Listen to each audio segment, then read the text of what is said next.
This is Citi.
Six 97.3 Citi FM from the stables of what's the name of the record label? Hino Records. Hino Records. It's a great thing to serve the Lord. Sing a song of praise. Today is the 5th of May. We're so grateful to the Lord for a chance to use the power of radio to reach you, bringing you news, tidbits, reasonable conversation. But this is a song from my colleague and brother Richard Delasky. His latest hobby is creating songs, sitting behind machine, mixing things.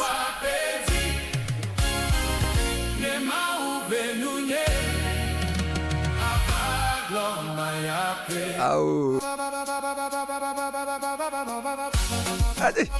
Adi.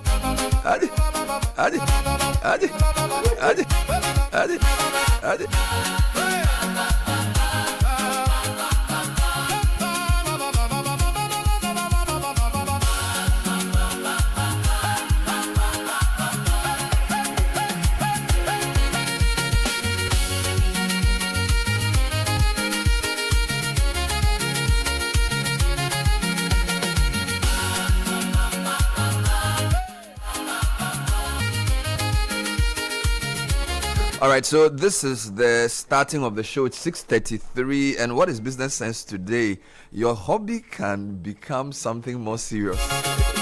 Clearly, Richard Sky is singing in the bathroom. With you know, if imagine how your hobby can now feature on the Citi Breakfast Show. So don't overlook your hobbies. Give it structure, give it time, and one day it will pay you. So yeah, that's the business sense for the morning. Brought to you by ABSA. With ABSA Mortgages, you can finance your dream home with flexible tailored solutions with up to a 5 million Citi mortgage with 5 to 15 years to pay back on a fixed interest rate. This year, say yes to Home Sweet Home. Your story matters with ABSA. You have a full house today. We'll be bringing you the newspaper review shortly, sponsored by Zonda Tech. from dependable light-duty trucks by Forland to world-class construction equipment from Shantui and the Sunny Group, Zonda Tech delivers topmost quality assembled right here with affordable luxury you can trust. Our vehicles are built to international standards to support Ghanaian jobs and drive industrial growth.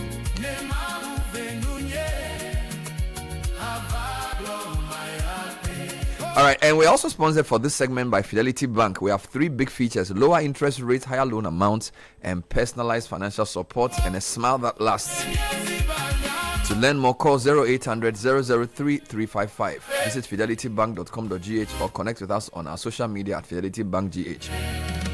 All right, so a listener sent a question to Richard Sky yesterday, and he shared it with us on the platform. He says, "Good evening, my learned friend. I have a concern which I want you to help address. Can you find out from the road ministry whether the Accra Kumasi Expressway will actually be executed? Our houses at Ashalaja have been marked for demolition. We are agitated.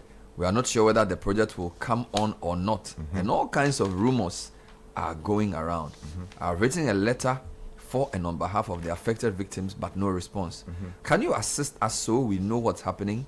We are talking, but nobody seems to be hearing. Our next resort shall surely be the court. Grateful for your public service." The name is not attached. This is interesting because I saw the CDS. I thought the expressway will start from in Sawam through to, I don't know. But Ashalaja is south, so maybe that's the shortest. You remember that we went there during one of these disasters, right? I think it was a flood related, or what was it? It was a bridge that collapsed. Exactly. Ashalaja is really the shortest route between Amasaman and Kaswa. So if you're moving from Ga West to Ga South, that area, you pass through Ashalaja. There's a bridge that fell many years ago. Yes. So we'll see how that works. The road minister was caught blasting a contractor, Maripoma, on the Sola to something road. He was like, "You've been giving mobilization. What are you doing here?" 6 million. Yeah. Anyway, I know somebody doesn't like. When he got there. Is it? Governance. He only saw them. Yeah. He only saw they were knocking when he got there. Yeah, you have to inspect. No, I'm saying so. He only saw when he got there. But how do you know if a road is being done until you go there? How else can you know? Do you have an app to tell him that the road is? You go there. You go there and see if the road is being done. And if you go there, you fire. He's threatening to So when I give you $4 million, in fact, $400 million to do something for me, then I'll stay in my house and then once in a while pass by. I don't think you are being fair to the guy. No, What happened is that just they were doing an inspection of the road. Yes. And there's a specific level you expect to see based on the mobilization you've been given. And when you got there and realized that had not been done, and the people there were complaining about what happened, you say, but how can you receive this mobilization and not do this? So I'm saying that so is there like a weekly assessment of progress, monthly assessment of progress? His ministry, the engineers, the supervisors, they don't go there. I had him task the regional minister to be giving them weekly updates on the state of the project. Is that a new order? No, Godfred, truly there are many roads. So the thing is that sometimes if you are not given an update on the state of the road, you will not know. There are many roads being done. Look at the number of contracts awarded. Exactly. So until you go there yourself, you will know. Yeah. They can be telling you the road is being done. That is But what it means is the monitoring department. Do you know how crazy what you just said is? Okay, No, but they have a monitoring department. Do you know how crazy what you just said is? Listeners, please tell Bernard Okay, just let me how crazy read what the he said story. is. Minister for Roads and Highways Kwame Agboja has issued a strong warning Read the story, yes. to the underperforming contractors under the government flagship Big Push project, threatening contract termination. Yes. Terminator 2. They have to catch up. New generation. They have to catch up. Terminator 2, the new generation. Threatening contract termination, Yes. court action, and the reallocation of projects. It's good. Now, the warning follows a working tour of the Bono, Savannah, and Upper West regions, Yes. where the minister observed what he described as slow progress, last-minute mobilization, Yes. and broken assurances across a number of road projects. Oh! He criticized some contractors for taking on government That jobs without the intention or capacity to deliver. Exactly. Maripoma Construction came under intense scrutiny during the tour, with the minister openly questioning the company's commitment and professionalism. Oh. Quote, "You packed and came to site just yesterday when you heard we were coming, full stop. The youth are angry and we will act accordingly if you fail to deliver 20% within 2 months," he said. He also raised concern about the political implications of failed projects. Why should the president suffer abuse for giving you a job that you failed to deliver? He asked. When the contractor failed to provide convincing justification for delays, the minister issued a direct warning. No contractor is bigger than government. Yes. I will terminate you. Yes. Re-award it. There's a spirit of termination.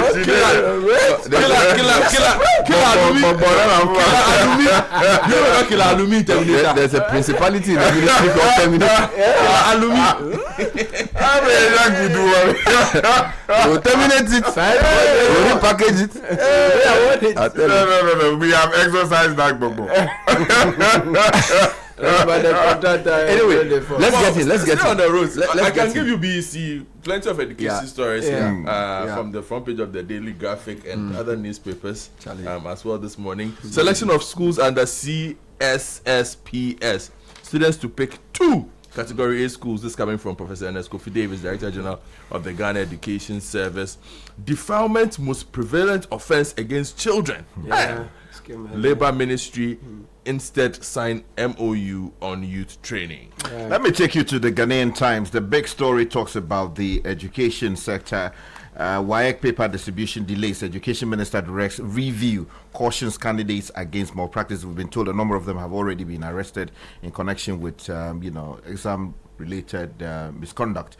Another story here says rice glut hits Afajato South, and 170,000 bags remain unsold. So the farmers are not happy. Yesterday we brought you that story that Exactly. 5 billion cedis worth of rice, and we spoke to Charles Nyaba and co. This is a big story. Actually, we need to follow up on it today. Front page of the Daily Guide. 5 police officers interdicted over misconduct. It has to do with the video Sky was talking about yesterday. 4 arrested over PDS ECG deal. Yeah. Also on the front page. Man killed in bloody fight over woman ex-Georg boss hospitalized. Yet to meet 55 million Ghana cedi Ioko bail. Let me take you to the Chronicle. Tunfor charges GPHA board. Now complete Boankra project to avoid waste of public funds. Zion. The Tunfor is here seen with members of the board. Also on the front page this morning, ECG deploys high capacity transformers to strengthen Kumasi power supply, still in the Ashanti region. And then something here that says 44 billion Ghana cedi BOG loss misleading. This coming in from the majority, rejecting the minority's claims on the matter. Then the front page of the Daybreak. Samuel Uku unveils office rolls out initiative to empower youth. GRA boss dragged to Shraj over 17 million Ghana cedi financial loss to state. We have some officers from the Ghana Ports and Harbours Authority in Burkina for Culture Week, and BNI NAB for PDS officials. This is coming from Felix Kwachiofosu. Let me take you to the New Republic. Former PDS board chair, 3 others arrested as 190 million US dollar MCC loss harms power sector. Also, the story about what's happening to Kofi Juma. Apparently, he's been rushed to the ICU. Following some concerns yesterday. And then something here that says Ghana cannot afford complacency, rethinking national security in a changing West Africa. Finally, Bernard, from me, the front page of the BNFT. Very big story, I think, but it's hiding at the top there. Local auto assembly sector at risk. Why? 400 plus skilled jobs threatened. Stability comes at a cost. Ghana's hard reset after the 2022 crisis. Kai, you were saying something? Yeah, finally, sorry for interrupting. I thought you had finished. The Economy Times says looming cocoa price crash threatens to derail economic recovery. This is coming with a photograph of the minister responsible for finance, Dr. Kizel Atu Forson. Also, BOG transforms economy amid 15.6 billion Ghana cedi stabilization cost, and Ghana reaping crude oil revenue windfall from Gulf War Right, price I hikes. take you online quickly. Channel1newsonline.com. Intensify local language instruction in schools, backbone to GES. And then there are a raft of stories related to the BOG balance sheet still carrying unbooked DDEP losses. This is Hene Kwapon. BOG's claims of unlimited FX intervention lacks credibility. Bright Simmons here, and Joe Jackson says BOG's negative negative equity, a major red flag, urgent recapitalization needed. He also says that the 15.6 billion Ghana cedi loss delivered stability and not failure. On health, Kolebu doctors suspend strike after management assurance. And if I take you to Citi newsroom.com, RegSec begins 3-day demolition exercise at Sakumo Ramsar site today. ECG to invest over 1 billion Ghana cedi in Ashanti region to improve distribution. And there are other stories here as well. If you go to the High Street Journal, national carrier or national cost, Ghana's aviation ambition faces harsh economic reality. Farming by choice or by default, are young Ghanaians choosing agriculture? Big question here. And another one here, until the new expressway is done, the Accra-Kumasi highway must be maintained to bring relief. Engineer says. If you go to my journal online, cutting off donor aid now would deepen health sector strain. Akwesi Akwa is speaking. Ghana shifts from stabilization to job creation. President Mahama here. Deliver or lose the deal. Roads Minister issues final warning to non-performing contractors. All these, my joy online. If you go to the BBC, Iran warns US against being dragged back into quagmire after days of attacks in the Strait of Hormuz. CNN, US and Iran escalate attacks in Strait of Hormuz. So let me start with Sky. Pick your top 2 stories and let me see what you have for me. Okay, so I have 2 stories I want to read from the center spread of the Ghanaian Times. The Education Minister is talking about review following reports that some exam materials delayed yesterday and affected the examination in some centers. So the story is by Raymond Amponsa Apia from Boako, and it says the Minister responsible for Education, Haruna Idrisu, has called on the West Africa Examinations Council to urgently review its examination paper distribution system following reported delays at the Boako Examination Center at the start of this year's basic education certificate examination. Now, the minister issued a directive during a monitoring visit to Boako MA Basic School in the Sekhi Yoso municipality in the Western North region yesterday, where he inspected examination arrangements together with the Director General of the Ghana Education Service, Ernest Kofi Davis. Now, addressing the 273 candidates sitting for the exams at that particular center and officials at the center, Mr. Idrisu said the delays which have been reported in other parts of the country were unacceptable. Now, he warned that such logistical lapses risk disrupting the smooth conduct of the examination and could undermine public confidence. Details of when the paper, how long the paper took to get there? Well, you go to a paragraph that is the direct quote. It says, ordinarily, you should have been 15 minutes into the exams. Is that all right? Part of your training was that you should have been seated by 8:30 and start the exams at 9 a.m. But I see answer sheets with our question papers, and they are now on their way. You know, Bernard, I know this. I hope they give them the time to finish, though. Hopefully. The paper doesn't appear to deal with that particular leg of the issue. But you know that sometimes you memorize things and you go to the exam hall. You are quiet. You don't want anybody to. In the first 15 minutes, the paper is not coming. Stay on education. Stay with education. As the paper delayed, the minister is standing behind some students. You can see the student is feeling pressure. Anyway, on the front page of the Daily Graphic, Bernard, candidates writing this year's basic education certificate exam will be required to choose 2 Category A senior high schools, one with boarding houses and the other a day school within their district.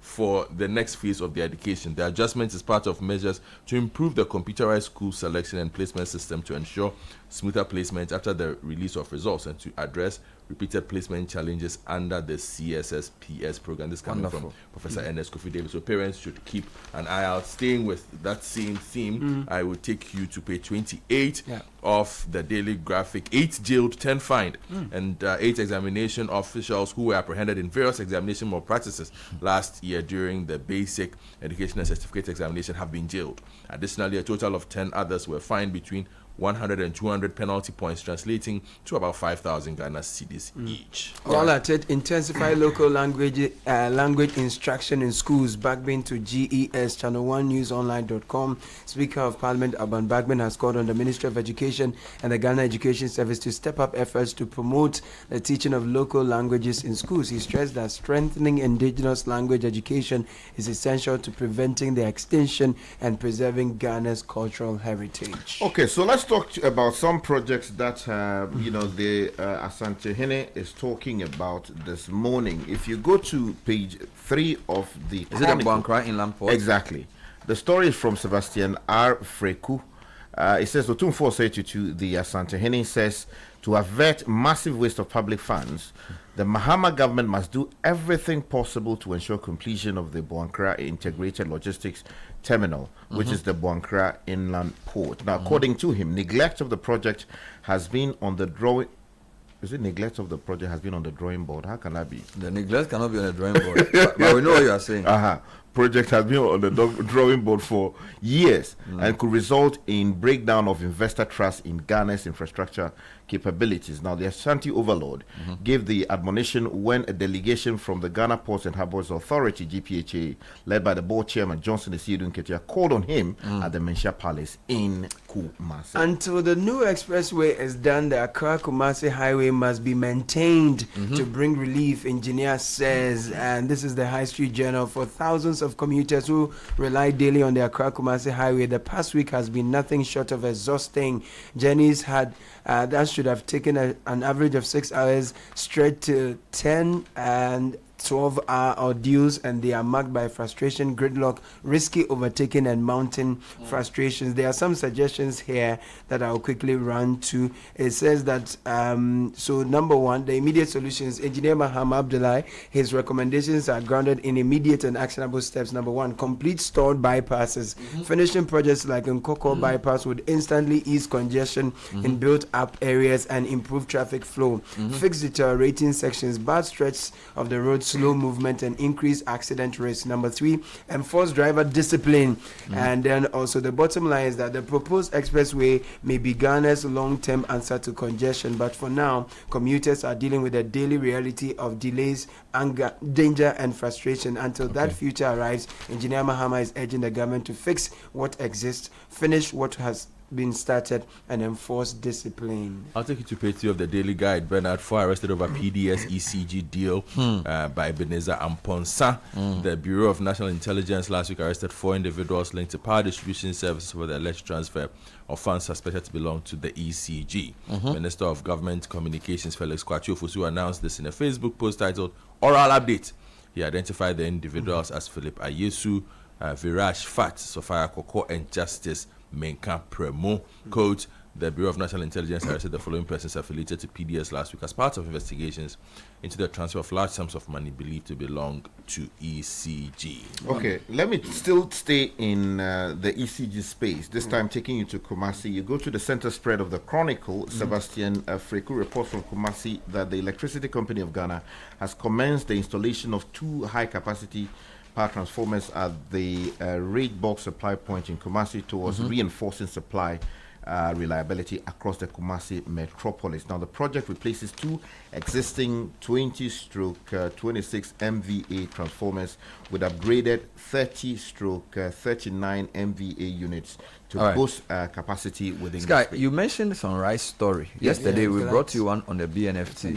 Another paper has followed up on it, so give me that one. Okay, you find that story on the page 24 of the Ghanaian Times this morning, which is the back page. And the story is by Samuel Agbewode, and he reports that rice farmers in the Afajato South district of the Volta region have appealed to the government to intervene by purchasing thousands of bags of unsold rice to enable them earn income, cater for their families, and prepare for the next farming season.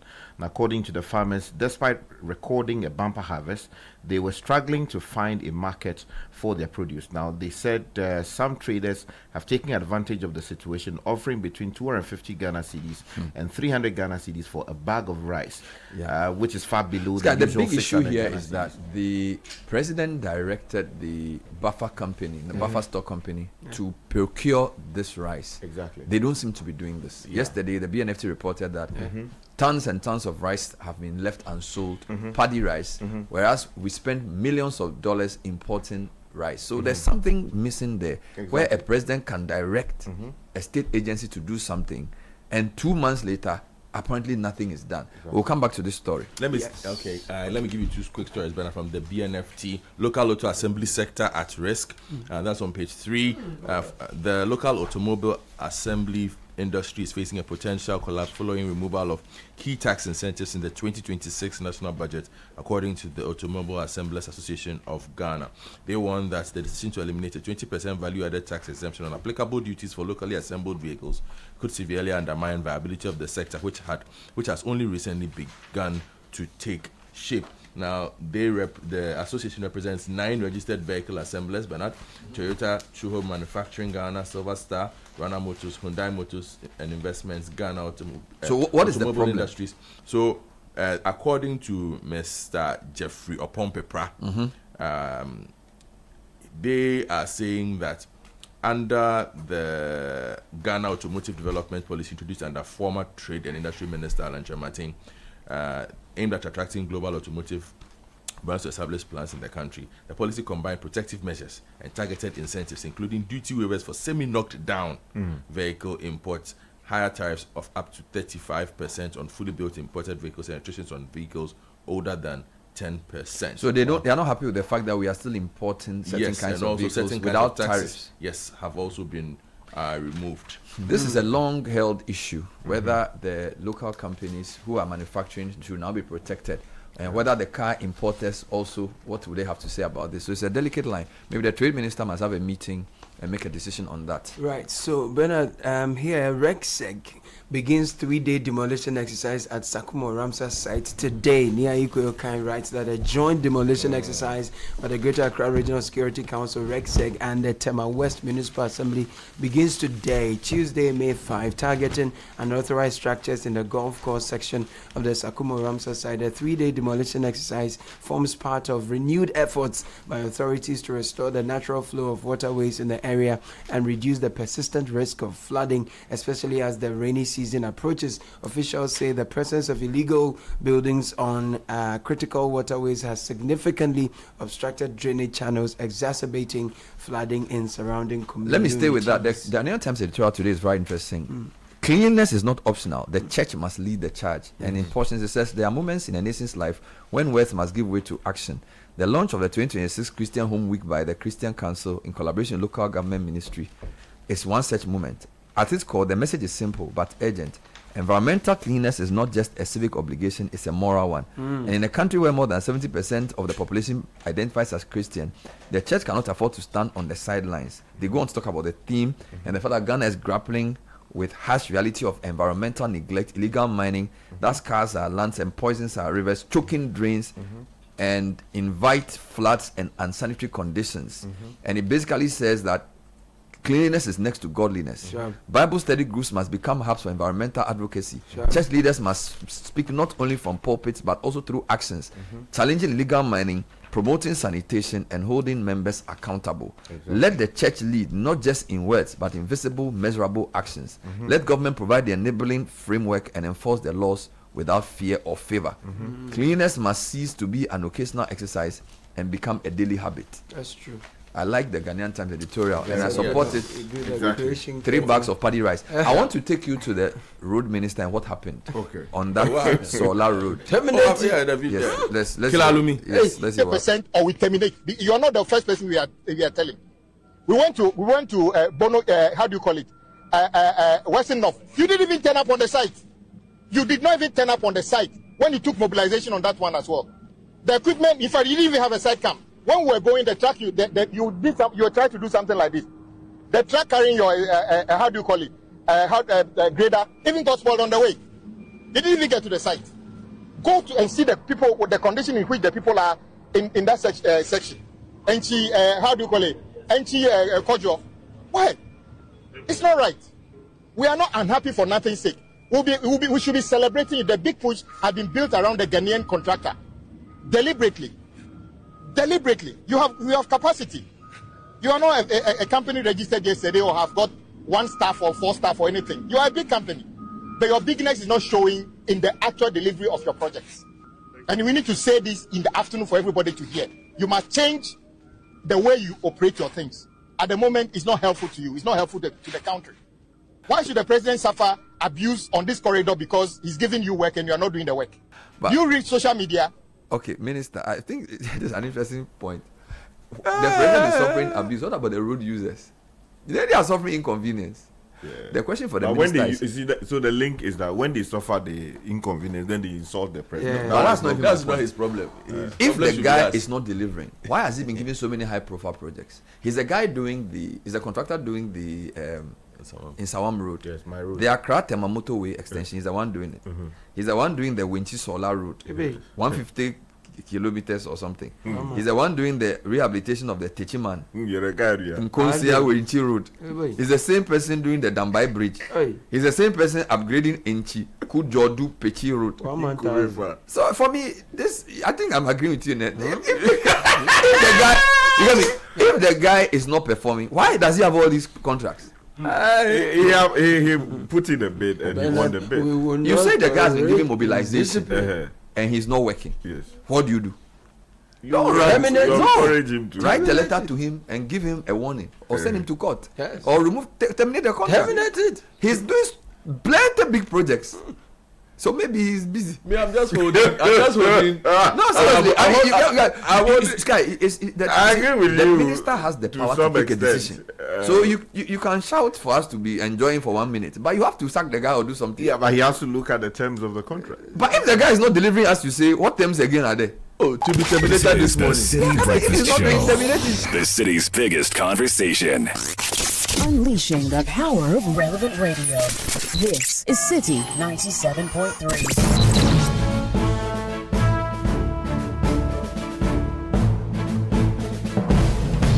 City Business News at 7. Nashika Caesar is here. Good morning, now. Good morning, Mr. Able. Hello and welcome to the breakfast edition of the City Business News. Proudly brought to you by MTN, EcoBank and GOIL PLC. GOIL, good energy. Coming up, Bank of Ghana faces renewed scrutiny after 15 billion cedi losses, and World Bank warns of potential fertilizer price hikes. Also coming up, competition in downstream petroleum market intensifies as OMCs continue first price in window of May.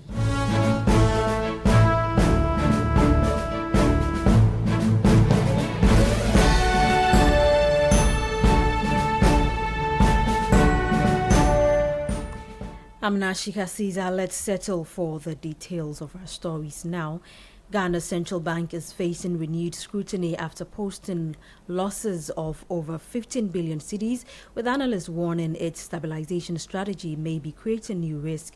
Vice President of Imani Africa, Bright Simmons, says the losses reflect costly shock treatment policies, including aggressive liquidity tightening to control inflation and stabilize the cedi. Speaking on the point of view with Bernard Avle, he noted that while the Bank of Ghana is fulfilling its mandate, the cost of these interventions could have been better managed. Market-friendly methods is that the Bank of Ghana goes into the market and try and use its borrowing power to remove cedis from the market. And those liabilities, because it generates a liability, if you do that, you have to give interest to the person buying your bills, which is basically the person lending you the money. You are trying to get the banks and other people to give you their money rather than spend it. So you have to reward them. And the cost of rewarding them is a cost, it's a real cost. So when we look at that cost versus 2024, the 2025 cost of trying to use the market instruments or trying to borrow money from the commercial banks and others, so that that money doesn't get into the economy to cause inflation. When we look at that cost to the Bank of Ghana, how much it's spent doing that, compared to 2024, we found out that it tripled its involvement. So all that it simply means is that it's using very aggressive methods to stop inflation. It's trying to do everything to suck money out of the system. And to do that, you need to reward people. You have to lend to them. You have to give interest to them. And that is what literally caused this. So in short, there are three main forces that drove this all of hula baloo around the losses. The duty of getting the dollars in the market. That was the Vice President of Imani Africa, Bright Simmons. The founder and managing partner of Songhai Group, Dr. Hine Akukwapon, cautioned that underlying risk remained, pointing to unresolved losses from the domestic debt program. Exchange program still sitting on the books of the Bank of Ghana. One of the pieces that I think we are still sort of not really talking about, and I give it I refer to it in my article, it's really the DDEP, right? So if you think about it, the DDEP is supposed to have about 23 billion loss write-off. It has not happened yet. So it's still sitting on that book. So if you look at Bank of Ghana's asset side and whatnot, and you're thinking that, oh, this is a comfort level, when Parliament approves it, it's going to be written off. So that doesn't give us comfort to what has happened. When normal times come, what are we going to do? Because one of the big things is that there's almost about 9 billion in gold sort of gains that just doesn't happen. It's really outlier. And the question is, what are we going to do in normal times? We cannot repeat that. We have to actually do a serious policy. There is what I'll call the impossible triangle that every central bank has to work through, right? There's banking independence, FX stability, and then also capital controls. That was the founder and managing partner of Songhai Group, Dr. Hene Akukwapon, speaking there. Now, fertilizer prices on the global market are expected to rise sharply in 2026, a development that could increase food production costs and heighten food inflation risk in sub-Saharan Africa, including Ghana. This is according to the April 2026 edition of the Commodity Markets Outlook released by the World Bank. The report projects that global fertilizer prices will increase by about 30.7% in 2026 before easing in 2027 as supply conditions improve. Here's more. The report projects that global fertilizer prices will increase by about 30.7% in 2026 before easing in 2027 as supply conditions improve. According to the World Bank, fertilizer markets remain highly sensitive to movements in global energy prices and geopolitical developments, particularly because natural gas is a key input in fertilizer production. The expected rise in fertilizer prices could significantly increase production costs for farmers worldwide. In many developing regions, especially sub-Saharan Africa, higher fertilizer costs could reduce farmers' ability to purchase adequate input, potentially affecting crop yields and food supply.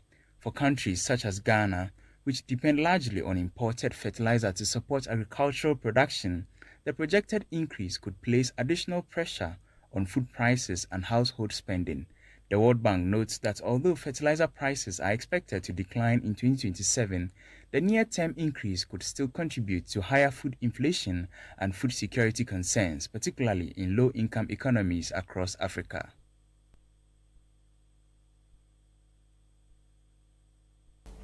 Daniel Odrumensa with that Business Desk report. Now, competition in Ghana's downstream petroleum market is intensifying as leading oil marketing companies OMCs continue the first pricing window of May with fresh pump price reductions. Market leaders Goil and Star Oil have both adjusted diesel prices, signaling the early stages of a renewed price war. We have more in the following report by Daniel Sakiti. The first pricing window of May opened with the top two OMCs reducing floor prices, with petrol at both Goil and Star Oil outlets pegged at the National Petroleum Authority price floor of 13 cedis 25 pesos per litre. However, diesel pricing diverged slightly between the two players. Goil initially set diesel at 15 cedis 66 pesos per litre, while Star Oil priced it marginally lower at 15 cedis 55 pesos per litre. By the weekend, both companies had deepened their price cards. Goil reduced diesel to 15 cedis 53 pesos per litre, while Star Oil reduced further to 15 cedis 49 pesos per litre, reinforcing competitive pressure within the market. If the current trend persists, diesel prices could decline towards the NPA price floor of 14 cedis 30 pesos per litre within the pricing window. Executive Secretary of COPEC, Duncan Amwa, is urging OMCs to balance competitive pricing with sustainability, warning that continued volatility in global crude and refined product markets, driven in part by geopolitical tensions in the Middle East, could impact pricing stability in the coming weeks. I am happy, I'm sure. People who buy from these OMCs clearly are also happy. The challenge will be that crude prices, unfortunately, have started inching up. I would caution that they need to be a bit careful so that it doesn't become losses in their books. That was the Executive Secretary of COPEC, Duncan Amoah, ending that report by Daniel Sakite. Now, on the interbank market today, the dollar is trading at 11 cedis, 19 pesos, while the British pound is going for 15 cedis, 20 pesos, and the euro is at 13 cedis, 13 pesos. And that's it for the breakfast edition of the Citi Business News, proudly brought to you by MTN, EcoBank, and GOIL PLC. GOIL, good energy. I'm Nashika Caesar. Many thanks for your company. Do have a great business day. Good energy powers the things that people do to empower themselves. It fuels families, communities, businesses. Good energy fuels nations. It gets things going and keeps them moving. Good energy isn't just what we do, it's who we are. GOIL, good energy.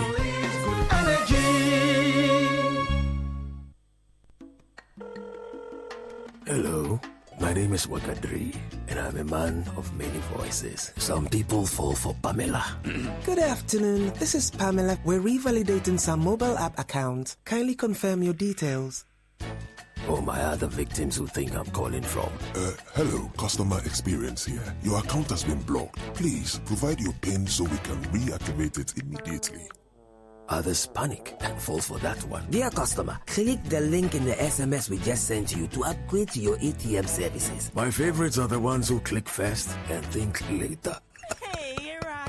Be honest, like play, you could also fall for this. Stay safe. Remember, EcoBank will never call, email, or send an SMS asking for your PIN, OTP, bank card, or Ghana card details. Pay attention to detail. EcoBank, the Pan-African Bank.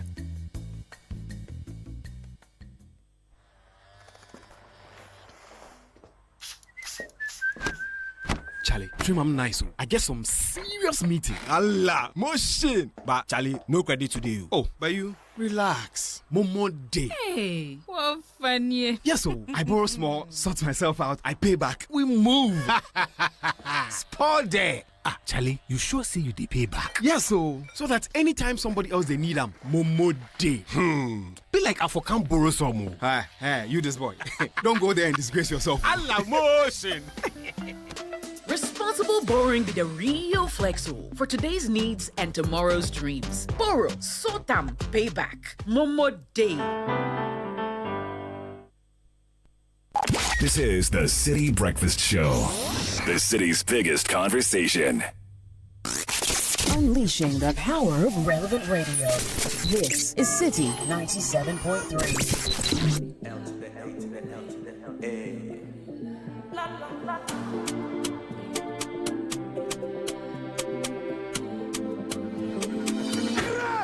Help me make I know they talk much. I wanna be concise. We want to accommodate. Come make I be your bike. Working from 9 to 5. You go like my hand design. I'm scanning the whole area. The gold I want to know. 12:57. Grateful to Nashika Caesar. She brought us the breakfast edition of the Citi Business News. That's brought to you by MTN, GOIL, and EcoBank. The girls are streaming the latest Netflix series. That special playlist is rolling. That is on his usual Teams video calls. Uploads are uploading, downloads are downloading, and not a single person says my data is finished.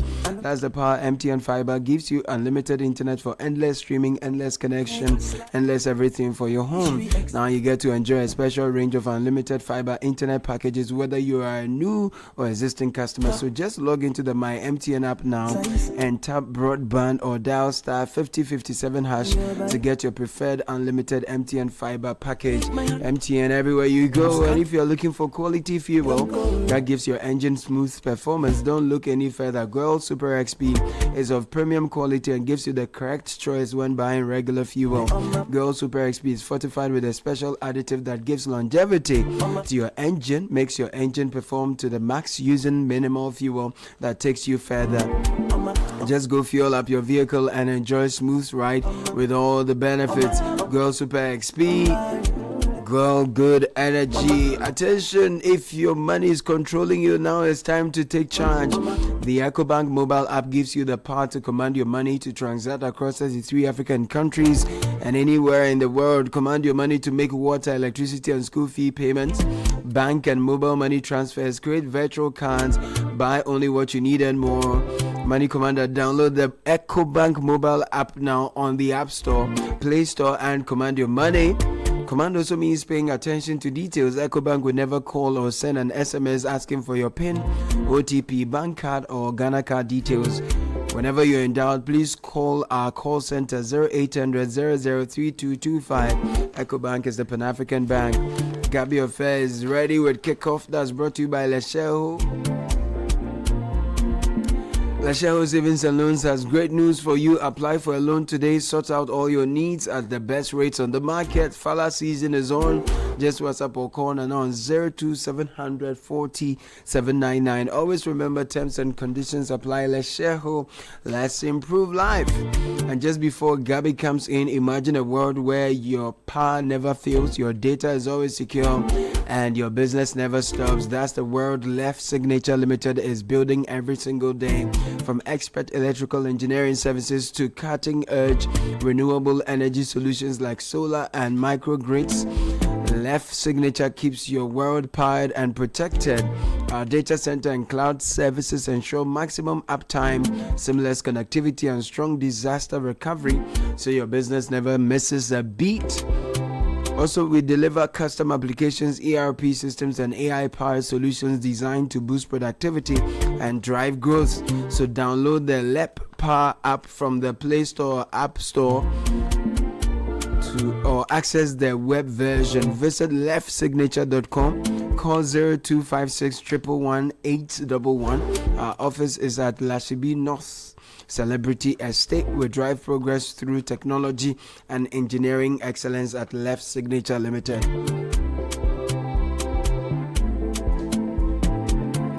So Gabi, the Everton and City game, what's up?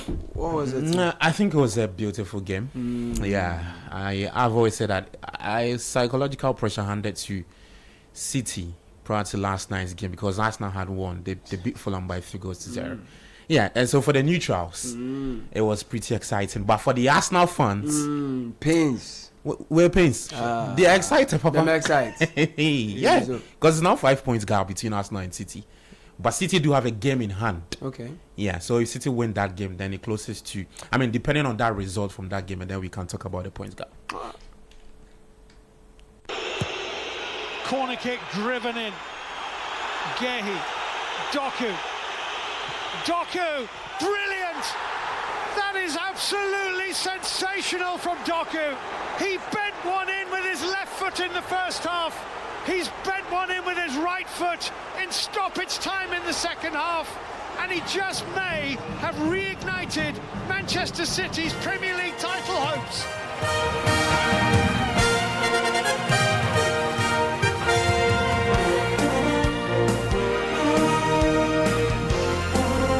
Yeah, and so Manchester City are now 5 points behind Arsenal in the Premier League title race after salvaging a 3-0 draw against Everton last night. Thanks to a 97th minute equalizer, we saw them make it 18 league meetings unbeaten.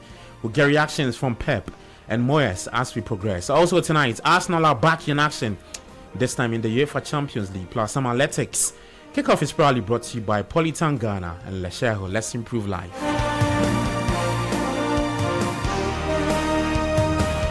Alright, I'm Gabi Affair. Let's begin with next year's AFCON, and CAF has announced a date for the qualifiers of the African Cup of Nations 2027.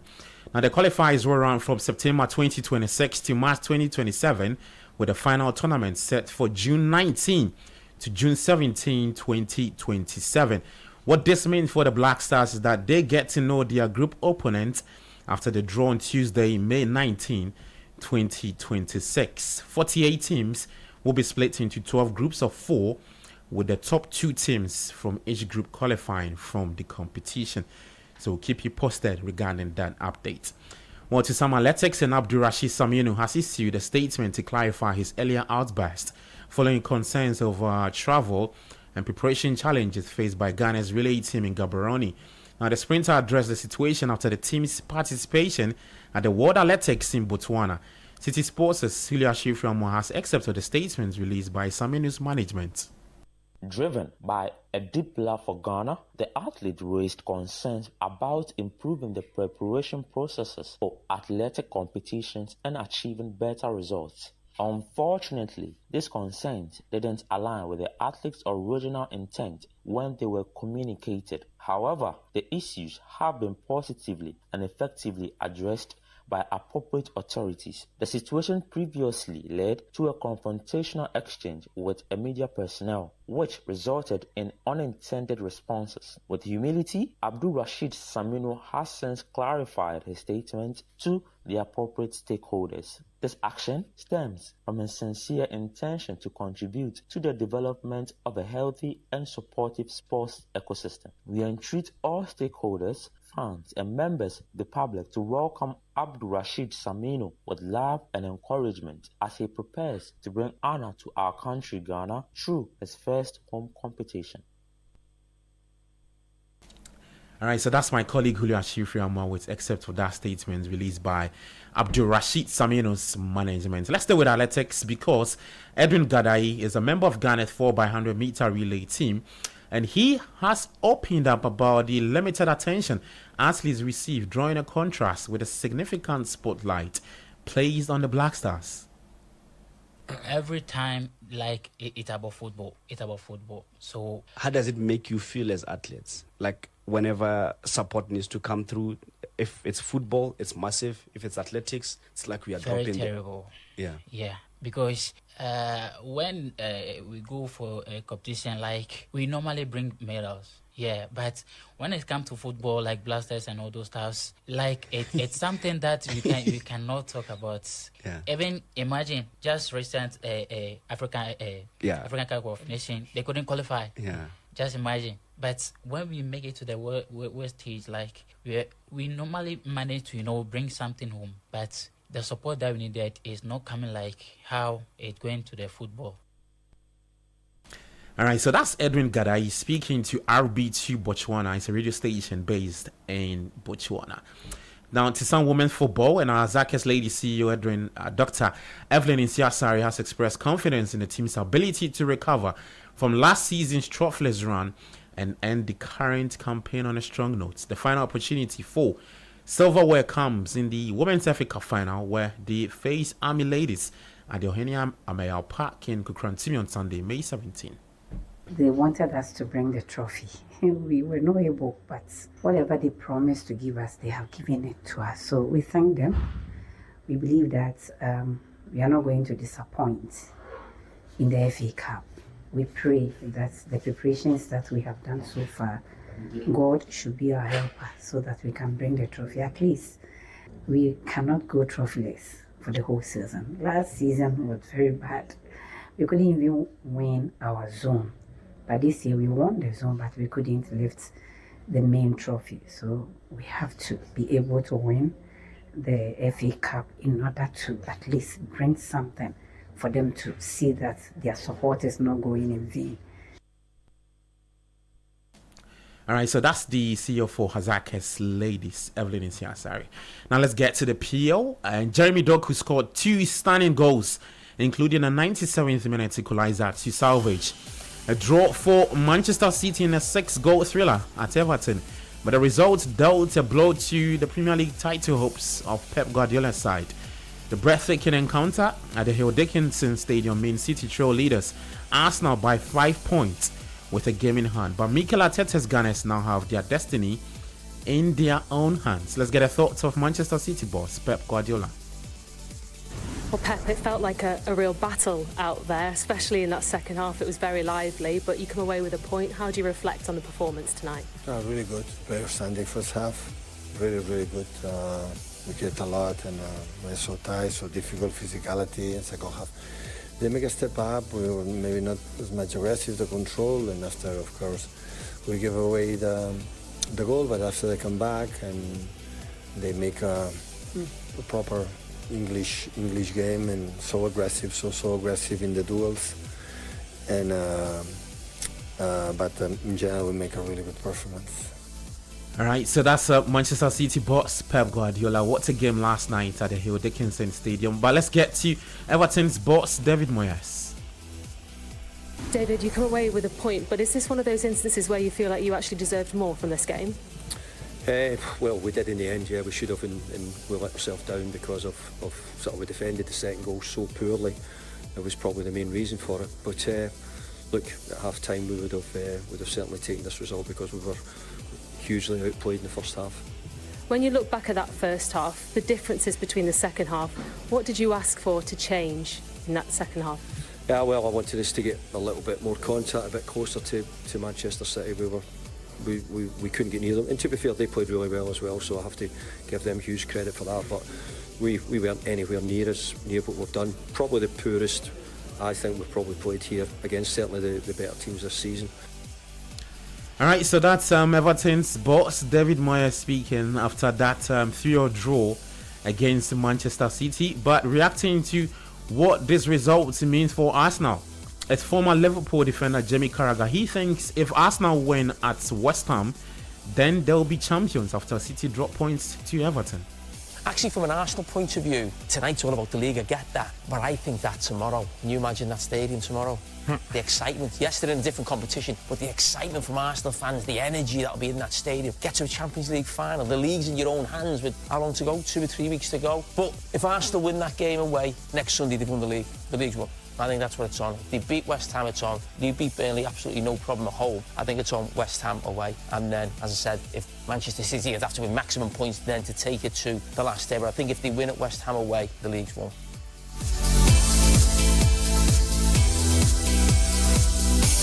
All right, so that's Jamie Carragher's thoughts.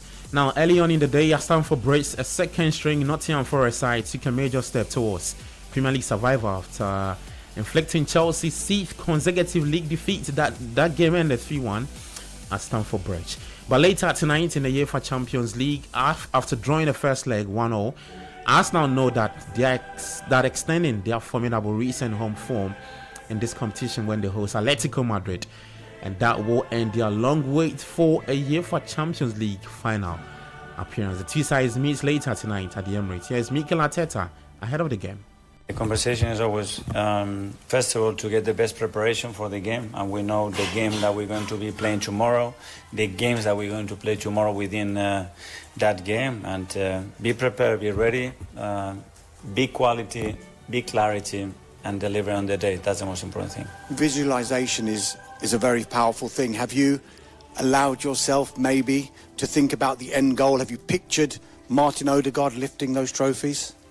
I've done it many years ago. The thing that I had in mind for this club, you can never promise to win major trophies. You can promise to work every single day with the vision and implementing and being determined with ideas and the decisions that you take to bring this club to be one of the best in Europe. And here we are. Now we have to make the next step. All right, so that's Mikel Arteta speaking ahead of tonight's clash against Atletico Madrid. Odum here believes that Mikel Arteta should prioritize the English Premier League. But let's see how Arsenal fare later tonight against Atletico, bringing an end to kickoff right here on 97.3. Kickoff is proudly brought to you by Polytangana and Leshao. Let's improve life. We're back later at 3:10 with World Cup Diaries on the Traffic Avenue, and later at 5 p.m. on the Sports Flash. I'm Gabi. Enjoy the rest of your day. Do take care and bye-bye. Let's go. Let's go. Let's go. If you need unique services, come to Let's Go. Innovative financial solutions, we deliver on our promise, cause we are number one. Let's go. We improve your life. Let's go. Let's go.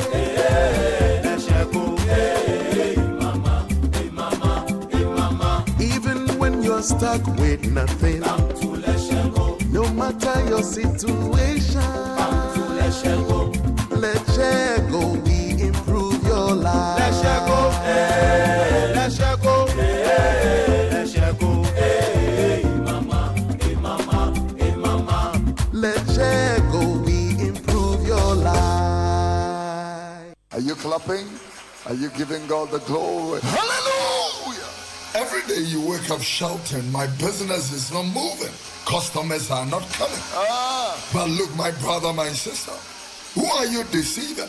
Have you smiled today? Do you have the confidence to smile? Your face alone is chasing people away. Yeah!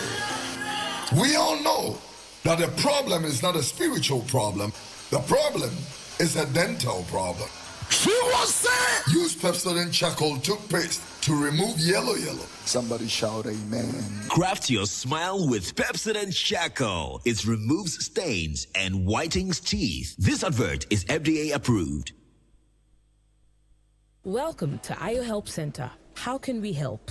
I just signed up to IO, and I'd like to know the claim processes. If you or your insured family member is hospitalized, get your OPD card, an excuse duty or itemized bill, a discharge letter indicating admission and discharge dates from a certified hospital, and a valid ID card. And if an insured family member dies, then you'll need a death certificate, burial permit, or a signed letter from a chief or pastor, medical cause of death, and a valid ID card. When ready, dial *296#, select the product you're claiming for, and follow the prompt. You will receive a link via text to send your documents. For any assistance, visit the nearest MTN office or call 296. Know that claims are paid after verifications are done. T's and C's apply. Underwritten by Sanlam Alliance Life Insurance Ghana Limited. IO, because you care.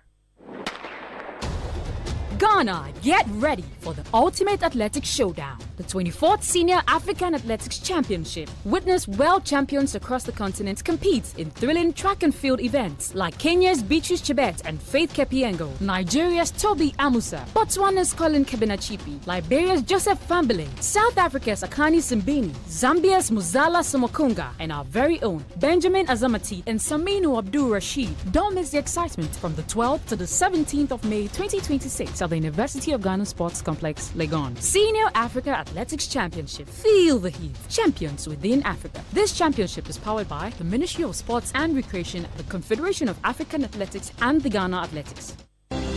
Get ready, Africa! Accra, Ghana is about to become the epicenter of innovation and sustainability. The FIDIC Africa Infrastructure Conference, FIDIC 2026, returns to Ghana under the theme Future Ready Infrastructure, Advancing Africa Through Innovation and Sustainability. We're diving deep into resilient climate-smart solutions, financing Africa's revolution, the power of AI and digital tech, and sustainable energy for all. This year's edition will be hosted by the Ghana Consulting Engineers Association. Date, May 10 to May 13, 2026. Venue, Mövenpick Ambassador Hotel, Accra. Conference activities include annual general meeting, technical sessions, gala dinner, and a local color night where attendees get to immerse in the rich heritage of Ghana. FIDIC 2026, this is where government leaders, global investors, and industry pioneers converge to shape Africa's tomorrow. Don't miss it. Everybody is a winner in the Ungalicious Abiwa promo. Over 4 million worth of cash and prizes to be won. Just look out for the special Ungalicious promo packs. Submit 20 Unga powder promo sachets and 20 Unga shrimp tablets promo wrappers at any Unga redemption center near you and receive your scratch card. Scratch to review your unique code. Send to *713*27# and win instantly. Cash prizes up to 200,000 Ghana cedis, deep freezers, smart TVs, kitchen appliances, and more. Promo runs from 15th April to 15th July 2026. Hurry, don't miss it. Terms and conditions apply. This advert is FDA approved. This is the Citi Breakfast Show, the city's biggest conversation. Unleashing the power of relevant radio. This is Citi 97.3. Singing my life with his words, killing me softly with his song, killing me softly with his song, telling my whole life with his words, killing me softly with his song. City 97.3. Accra. City Breakfast Show. Rise above the noise. Little bass sitting up here on the bass. While I'm on this road, I got my girl L. One time. Hey yo, L, you know you got the lyrics. I heard he sang a good song. I heard he had a style. And so I came to see him and listen for a while. And there he was, this young boy, stranger to my eyes, strumming my pain with his fingers, singing my life with his words, killing me softly with this song, killing me softly with this song, telling my whole life with his words, killing me softly with his song.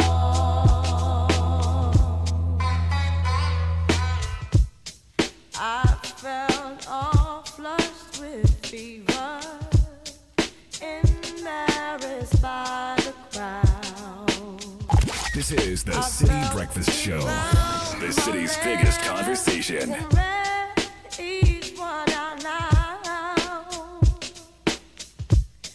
I prayed that he would finish, but he just kept right on, strumming my pain with his fingers, singing my life with his words, killing me softly with his song, killing me softly with his song, telling my whole life. 7:36 on the City Breakfast Show.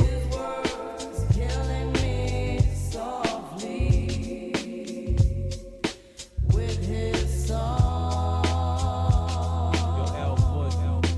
Take me to the bridge. A lot of people celebrating their birthdays today. A big thank you to AH Hotel for the birthday support services. Yes, Agbagangu. For those of you who live at East Legon, Yes. who live at American House, at Denta, Yes. it's a very good place to branch into. Exactly. For some brunch. Yes. Yeah, yesterday they showed love. Yes. What was on the platter they brought? So there was some fried yam, some abobi. Abobi. Fried abobi. Fried abobi. Abobi. Small, very crunchy. Yeah, crunchy with yes. some a few mounds of banku. Yes. Yes. With some nice pepper and some veggies. Yes. There was pepper and veggies. There was some tilapia that was coated in the proper attire. Thank you. And then they also had there was apapransa. some apapransa with 2 crabs. Yes, garlic. And I dealt with the senior crab. Very good. Oh, you dealt with the senior one? As the birthday boy, I will allowed me to do the honors of dealing with 1 crab. Oh, bless you. Yes. And then Aloski diverted the other 2 other places. And then There was also jollof. There was jollof with shrimp. Very, very tasty. And then some fried, as you call it, saladi. Yes, salanda.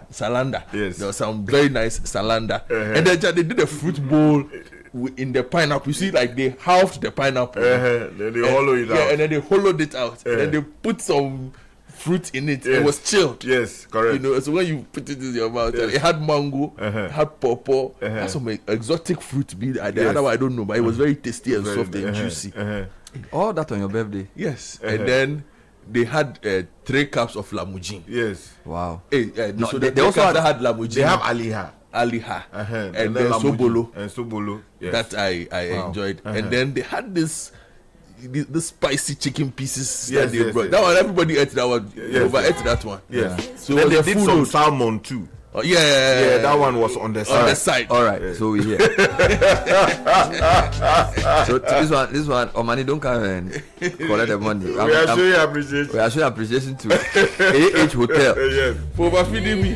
They brought Godfred some birthday food yesterday, so you can book. You can book for your lunch or brunch 020-177-5025. 020-177-5025. Yeah, they have a special Mother's Day buffet. So many people celebrating their birthdays today. Can I start? Yes, please. Okay, so a big one to my niece. And this one comes from her father and mother. It says, our precious daughter, our sweet Erefua Yeyi, you are the most beautiful blessing God has placed in our lives, and every day with you feels like a gift we never take for granted. Your laughter fills our hearts with joy. Your smile lights up our world, and watching you grow into such a kind, brilliant, and graceful young girl makes us so proud beyond words.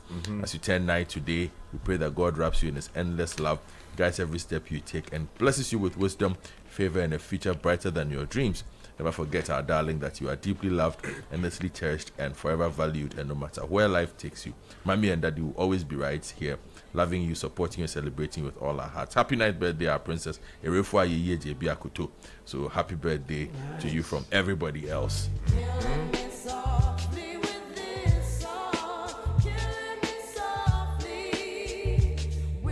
All right, Sky, you have another one? Yes, so this is a special one coming in from Kenneth Kumson, who is the Deputy General Secretary of the Ghana Federation of Labour. And he says, happy birthday to my Honorable Minister for Labour, Jobs and Employment, the Honorable Dr. Rashid Pelpu. On this special occasion, I extend my warmest wishes to you, Honorable Minister. May God bless you with good health, wisdom, renewed strength, and peace as you continue to serve our dear nation. May this year, this new year of your life, bring you greater grace, fulfillment, and success. You are a good man, and your service to the nation is deeply valued. Happy birthday, Honorable Minister.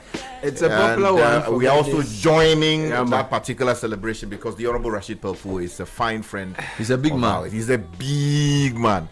So may the Lord God continue to bless him. Sure, plenty more. Happy birthday. We celebrate you, Apostle Anthony Mensah, area head, Church of Pentecost, Abeka area. And this is coming from all your people. Happy birthday also to an amazing husband and father, Elder William Duodu, Hanover, Germany, presiding elder of Hanover PIWC.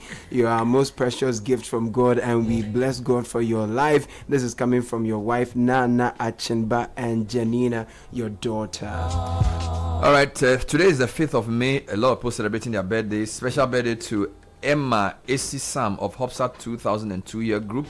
May the Lord richly bless you from Sam Moba 2003 year group.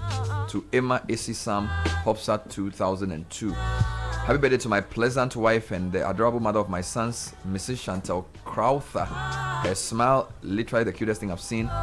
From Ebenezer Crowther. Please help me wish my wife Josephine Edu Abankoro a happy birthday. Today is 5th May. I love, cherish, and admire her so much. Also, happy birthday to my retired judge, Mrs. Elizabeth Akosia Eduse, on her 80th birthday today, the 5th of May. God bless her new age. Finally, my in-law, Mr. and Mrs. Isaac Edu Bankoro. They got married on 1st May 2026. I wish them all the best in this journey of marriage. From Dr. Moses Nuwo. All right, so those are messages coming from Dr. Moses. Happy birthday to Godfred Chumesi, DJ Godfred of Ezra FM Kumasi, coming in from Tofik Mohammed, Ashanti Regional Correspondent of Channel 1, praying for long life and success to you, Godfred Chumesi. To Commodore Michael Kweku Addison, retired. May the good Lord continue to bless you with good health and longevity. From Mrs. Barbara Kosa Addison and the children. Happy birthday once again, Daddy, we love you. Good morning, team. It's my lovely and sweet wife's birthday, Catherine Sam Lafo of Fidelity Bank Head Office. From her husband, John Doe Sam Lafo, CEO of JD Link Oil. Happy birthday to Amma Amoa, Nicole Ofea Jemine, Mavis Koko Odonko. They are all with Deloitte. And to Monsieur Say, belated birthday to Randolph Ajirete. And Beverly Opoku Mensah, also of Deloitte, from your team lead Kojo Usu. Also, happy birthday to Charlene Emefa Eniwa. She's in France, Touton. This is from your aunt Bridget Jowenuku. A few more. Happy birthday to Michael Nick Bakwa from Uncle Laban and the entire family. To Mr. Alexander Nyamisa Kessi, also known as Stelex. Okay. From former general manager of Asante Achimagogo Hospital and Stelex Pharmacy Konongo. From your son Alex Kwashi to Alexander Nyamise Kese. Good morning, Bernard. Kindly wish my son Aiman Anafam of Talent Academy, Total Talent Academy, a happy birthday. He turned 8 today. Aiman is a great footballer. May God richly bless him from his dad, his mom, and his sister. We love you, Aiman. Anafame. Yes. Happy birthday to Prince Charles Edusa, aka Palutu, who works for ECG, regional officer in Central Region. Good morning. Please wish Dr. Frank Bano, a PhD holder and lecturer at GIMPA, from John Kekeli. Happy birthday to my son. He's 12, Jaden Kojo Opoku Ado of Ransom School, Akoshi Junction. May my prayer is that God grants him wisdom and knowledge. So many birthdays coming today, 5th May. Happy birthday to Duke Mensa Opoku, yes, of the British High Commission. And let me do a few more here quickly. Happy birthday to Mr. Jackson Kweku Brefo of Music Rights Organization Gamero. To Edwin Aru, I love you and pray that God continues to guide and bless you. The children and I appreciate you. From Patrick Kuevi. Happy birthday to Juliet Asuman Edu of Atimata College Presby Church, Logos Congregation. Happy birthday from your husband, Justice Kwabena Asuman Edu, your children, your in-laws, and all your grandchildren. Samuel Kote, today we celebrate not just your birthday, but incredible years of strength, etc., etc., etc. Coming in from Mrs. Teresa Kote and the children, Samuela and Teresa. Hey, I'm Annabelle Jumfo. Happy birthday to you. I told you that May is just crazy. Happy birthday to you. Let me wish the MD of Specialized and the president of Presec Old Boys, Mr. Ofori Sapong, a happy birthday. He's a big He chose to use his birthday to inaugurate a new house that he built for the Presbyterian Boys Secondary School. That's so beautiful. he built house 13 for Presec. Wow. It's a 600 bed No, house. House 13 for his birthday. He's both our board chairman and the president of the Old Boys. So he obedi post nacho. As we say. No, that's a big one. You put amend your constitution to remove time limits.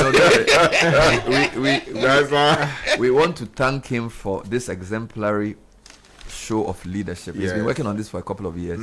And this morning around 9:30, he, the Minister for Education, the headmaster, the moderator, will move to site to officially outdoor Ofori Sapon House. Oh, beautiful. Which will be known as House 13. House 13. But you know, to accommodate our boys. Wow. So, I mean, this is exemplary leadership. Talk to me. No. I was just saying. Talk to me.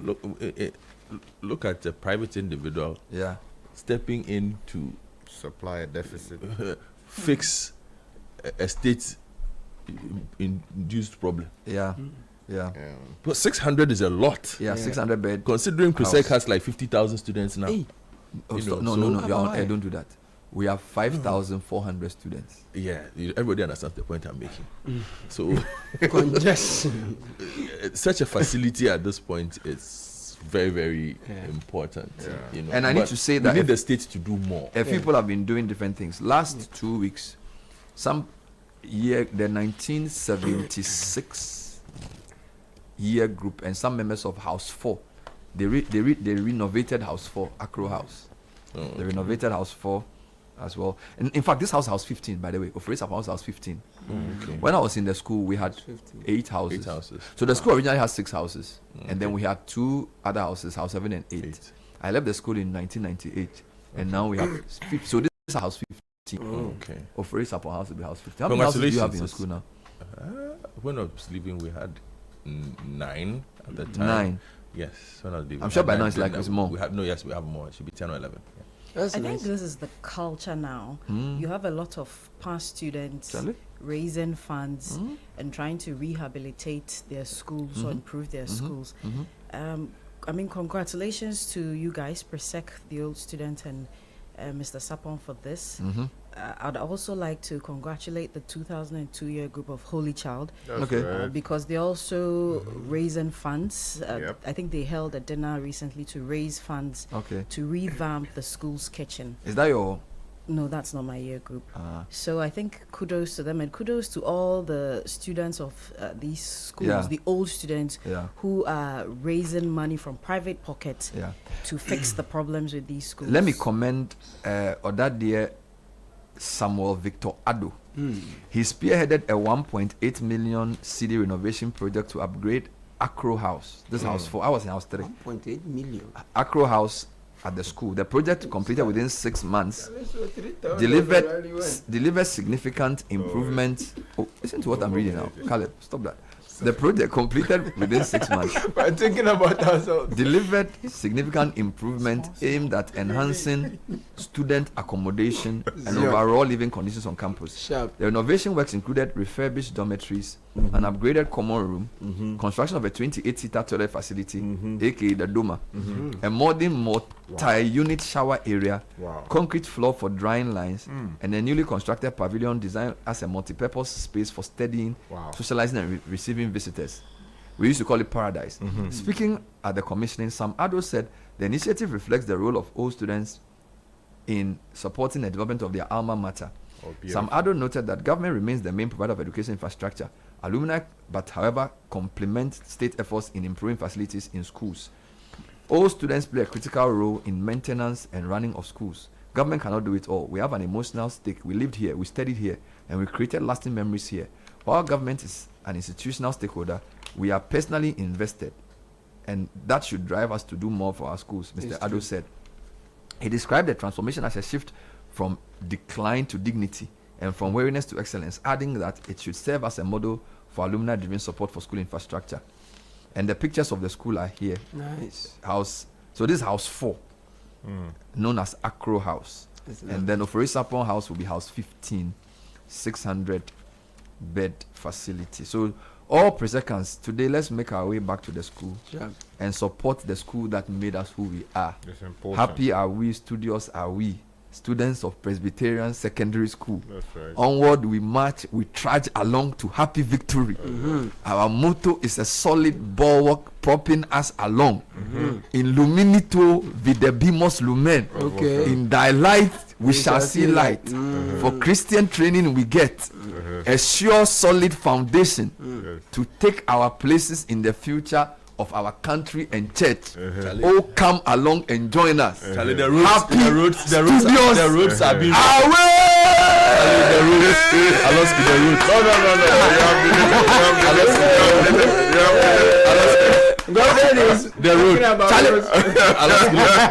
For Christian training we get there's a solid foundation to take our places in the future of our country and church. Oh, come along and join us. That's the part. And there's a part that says join us. Join us. There are 6 roads that need our attention this morning. 6 roads. 6 roads. Charlie. So our alumni president. So you let us talk about the roads. On his birthday. Let me give you another one. Is it a road? But the roads. But we must do the dormitories first. They've built the dormitory. We are going and we are contacting. Good morning. So let's talk about roads. Good morning, Bernard. We, the Odadia 2002 year group, we have already started our Agric Resource Center project. We will hand it over in 2027. It is an ultra-modern integrated farm. This is Carlos J, publicity and marketing head of the 2002 year group. Put your hands together for Carlos J. Where did they get the land from? Our land starts from UPSA Junction to Atomic Junction to Medina Rolling Circle area. Have you gotten the proper permits? Some place called Kuchukro to farm there. We walled the school, I think 15 years ago, because we knew encroachers were coming. So when you see UPSA, the Goyle, behind it we have a water treatment plant. All the way to IPS, that's our land. Then you drive all the way to the back. There's a school called Calvary International. Then you go back to a place called Kuchukro. There's some spot there many years ago. We have big land. So please, we are doing things for the school. Well, who weed the farm? It's good. Oh, we weed. When you go to school, first year you learn how to weed. Go for it. I can weed if you give me a cutlass. Oh, cannot weed. Oh, proper weeding, yeah, langa. Yeah, I know. By the first year I can weed. Yeah. Bernard, I watched your interview with the Busia Penny, Moses Baiding. Powerful. And he was talking about how most of you old boys, even though you are giving back to your schools, you are not taking your children to those schools because the state of the school, the quality of the education. So we are preparing. We are doing our best. Let me give you another one. The 2001 year group. Wait, the 2001 year group. You want to boss any my guy? No. It's a first concern. I'm giving you information. The 2001 year group is building a 4-unit 2-bedroom apartment for staff. It will be commissioned during the 88th anniversary this November. Nice one. Beautiful. We like it. Aloski, do you know it's 11 hours from Accra to Kumasi? Yeah, but that, see, we who have been blessed by the excellent ambience and academic facilities of the Presbyterian Boys Secondary School, we are taking inspiration. You drive on the Kumasi Road. We are taking inspiration from what our board chairman and alumni president has done, and we are announcing more projects. Yes. While you people are asking for, you know the worst part of the story. Last week, remember, colleague had a meeting. And 1 million. The most sensible thing they could do was to ask for the Ministry of Roads to pay them 1 million compensation for building the Sofo line interchange on their land. Yes. Why would you want to put such a thing on our land? We gave you land. Who is your alumni president? You came as you stop misbehaving. Into 1 million, who moved to Manso. And they've been fighting this fight for like 6 years. Well, you know what 1 million does? If they are entitled, I'm sure they can do something with that. Papa, alumni, build a house. 1 million, and moving government 3 months for 1 million. Oh, I'm off. And them glasses, senior. Senior. Line interchange. Oh, senior. Straight down. My time will come. You get any time. My time will come. Because yesterday was your birthday. So I want to encourage. This is what I want to do. Let's end it. As people write B, C, whether it's category A, category B, category C, you can do a lot for your former school. Key point: find some old students and try and rally together. You don't have to do it as one. You can even do it as 10-year groups together. You don't have to do it as 1 year group. But by all means, give back to the school that trained you, because we formed our character there. We made lifelong friends there. Yeah. We had teachers who disciplined us for good. They taught us how to survive on bread and cocoa. And now we are here today speaking for the nation. So I'm just inspired. So this morning we are just saying, do the same for your school. Sky, Three Town, Caleb, O'Reilly, Kakra, Holy Child, Godfred. That's cool. You will see us soon. Don't worry. I won't even mention your school's name. You will see us soon.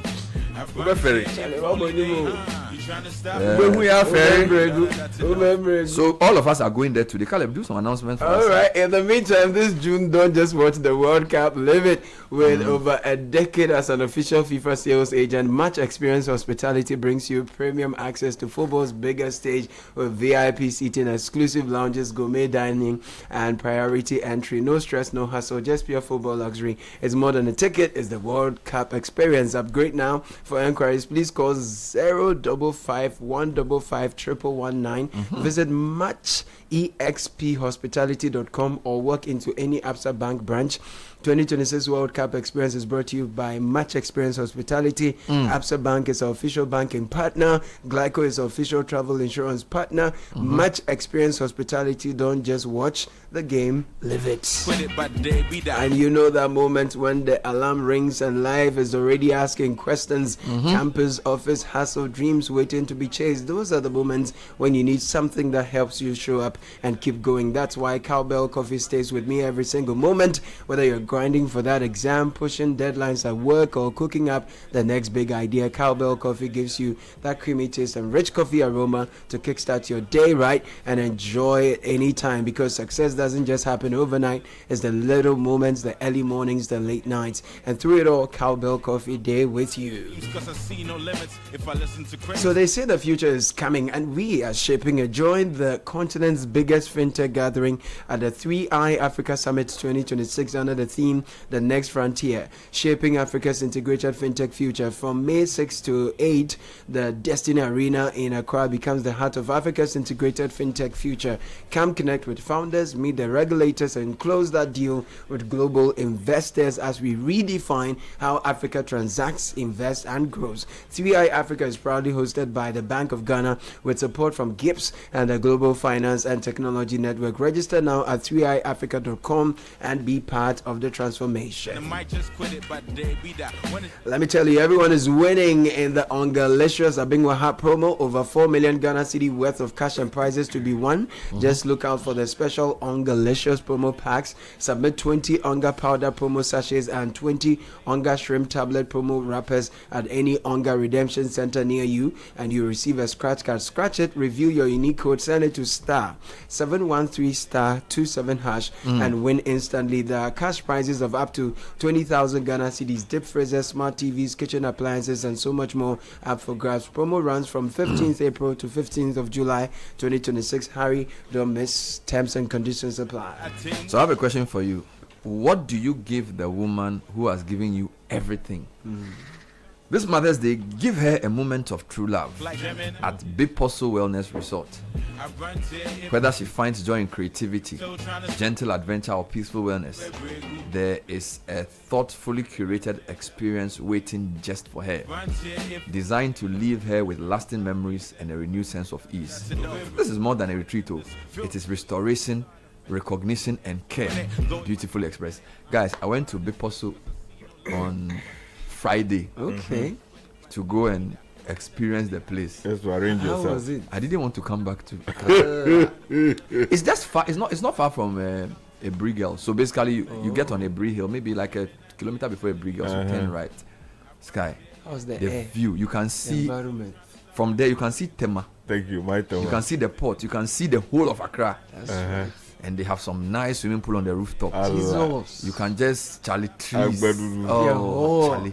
Hey, also The rocks. Oh my God. I was in touch with nature.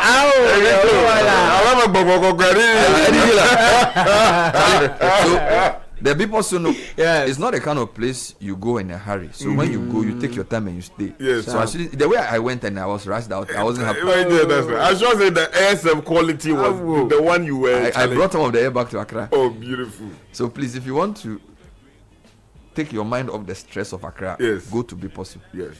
020, or let's say it in the way they say 020 055 7699 020 7699. I'll take that on. No, Sky, it's solid. Yes. And the place is amazing. The view is great, and they have spa. Yes.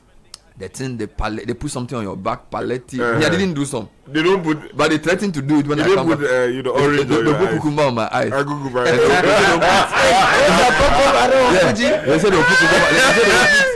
They said they have some. Is it Pilate or Palate? Yeah, one of them. They have a and they were threatening to do. I said, no, I'm not ready yet. they wanted to catch me and put me in the tea. I said, Charlie, look, what you can do is facilitate one for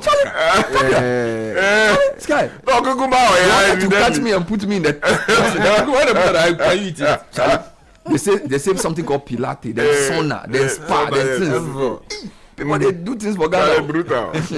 I nearly almost lost me. It's okay. I almost nearly to lost. Time for tech and social media trends. It's 8:03, and it's brought to us by Telecel.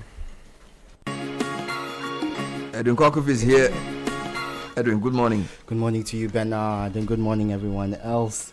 It's trending. Yes, let's go to a story that Sky brought us yesterday on the tech and social media segment, bringing an update because the Ghana Police Service has interdicted 5 personnel who were captured in the viral videos. Yes, and apparently taking money at Galamsey zones. Oh, beautiful. Yes, so 5 of them have been interdicted. Their names have been provided, if you indulge me. Chief Inspector Matthew Blay, Chief Inspector Francis Arthur, Inspector Eric Owusu of the Osu Police Station in Accra, Sergeant Amos Derry of the National Protection Unit. How did you get there? And Inspector Joseph Otre Asabre of the Obuasi Police District. So those 5 have been interdicted, and the police say investigations are continuing into their conduct to see if further sanctions should be given to them. So the police have responded to the public's call on the viral videos, which showed them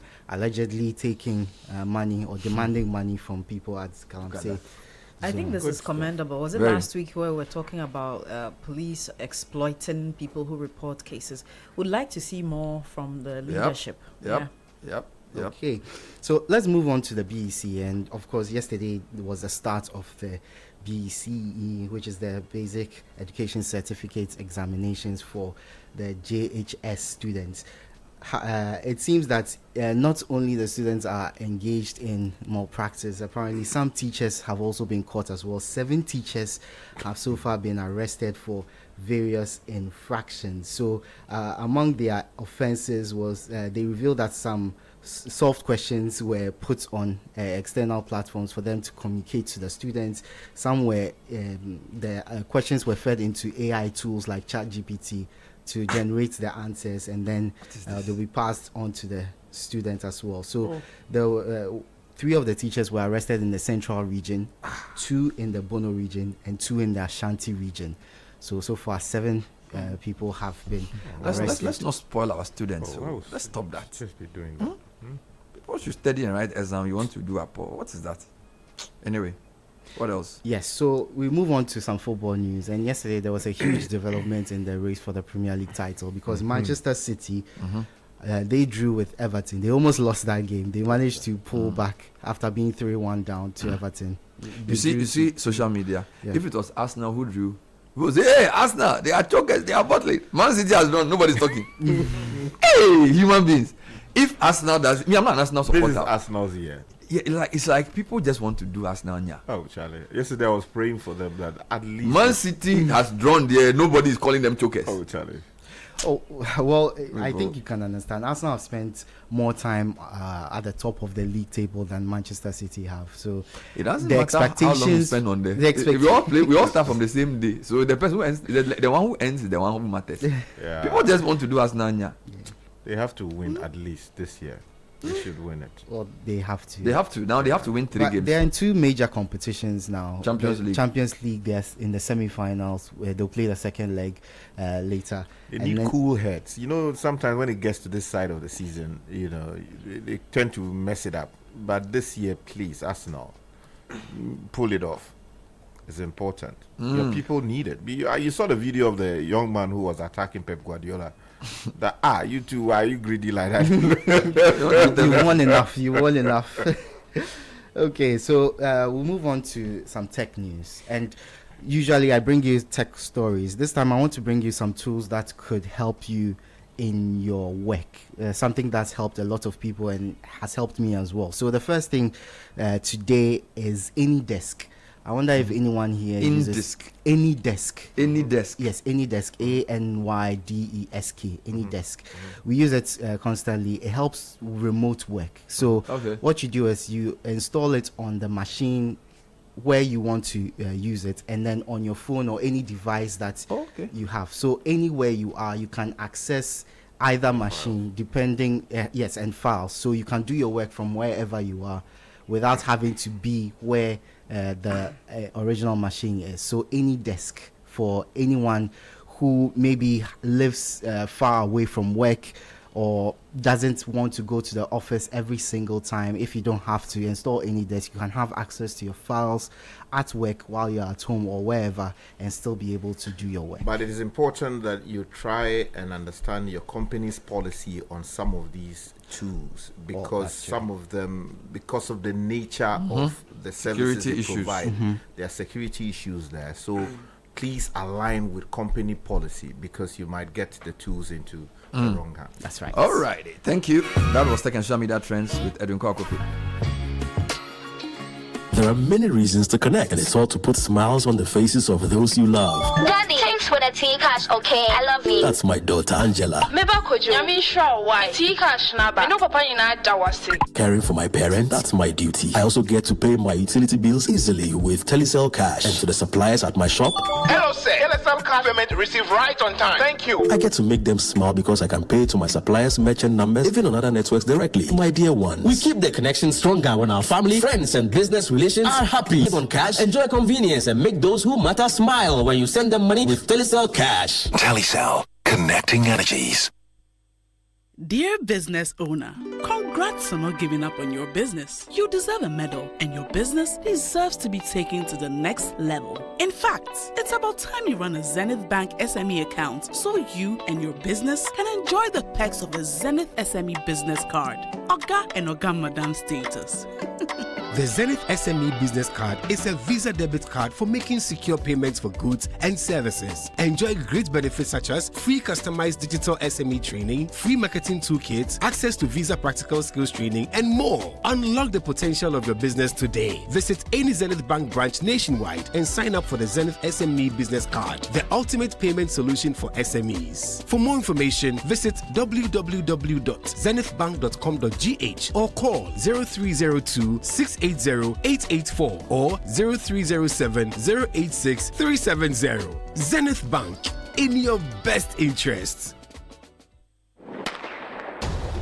Ghana, get ready for the Ultimate Athletics Showdown, the 24th Senior African Athletics Championship. Witness world champions across the continent compete in thrilling track and field events like Kenya's Beatrice Chebet and Faith Kepiengo, Nigeria's Toby Amusa, Botswana's Colin Kebenachipi, Liberia's Joseph Fambele, South Africa's Akani Simbini, Zambia's Muzala Somokunga, and our very own Benjamin Azamati and Saminu Abdul Rashid. Don't miss the excitement from the 12th to the 17th of May 2026 at the University of Ghana Sports Complex, Legon. Senior Africa Athletics Championship. Feel the heat. Champions within Africa. This championship is powered by the Ministry of Sports and Recreation, the Confederation of African Athletics, and the Ghana Athletics.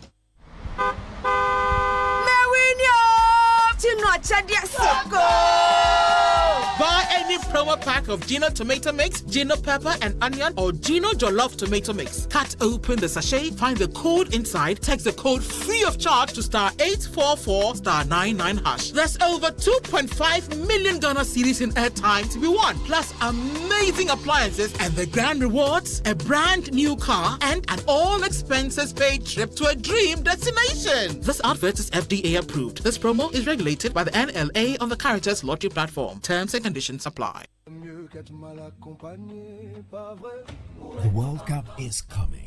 And this time, you're not just watching it, you're living it. Match Experience Hospitality is giving you front row access to football's biggest stage in absolute style. Think VIP stadium seating, exclusive lounges, gourmet dining, and priority access. No stress, no hassle, just pure football luxury. This isn't just a ticket. This is the World Cup experience. With over a decade as an official FIFA sales agent, Match Experience Hospitality knows exactly how to turn a match into a lifetime memory. So upgrade your World Cup. Call 055-155-1119. Visit matchexphospitality.com or walk into any Absa Bank branch, our official banking partner, today. Match Experience Hospitality. Don't just watch the game, live it.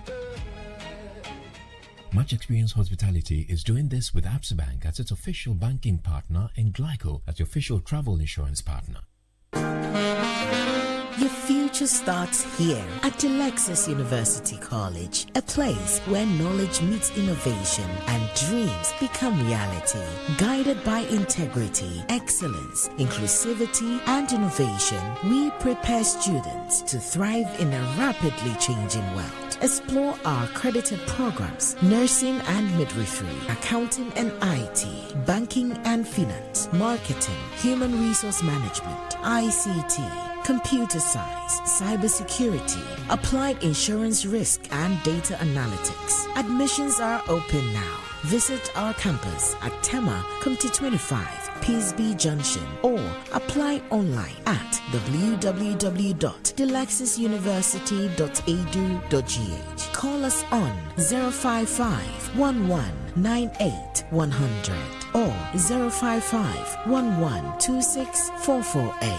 Delexus University College. Be knowledgeable and innovative in science and technology.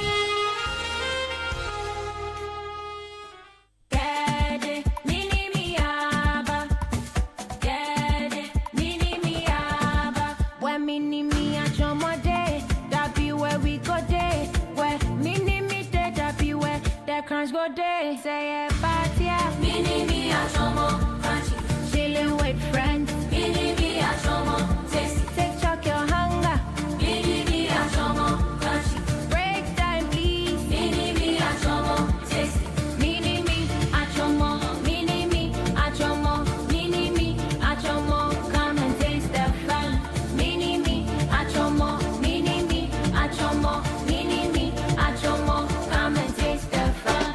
For the laughter, mini mini, mini mini a chomo. All the parties, mini mini, mini mini a chomo. Let's go dancing, mini mini, mini mini a chomo. Taste the fun, mini mini, mini mini a chomo. This advert is FDA approved. This is the City Breakfast Show, the city's biggest conversation.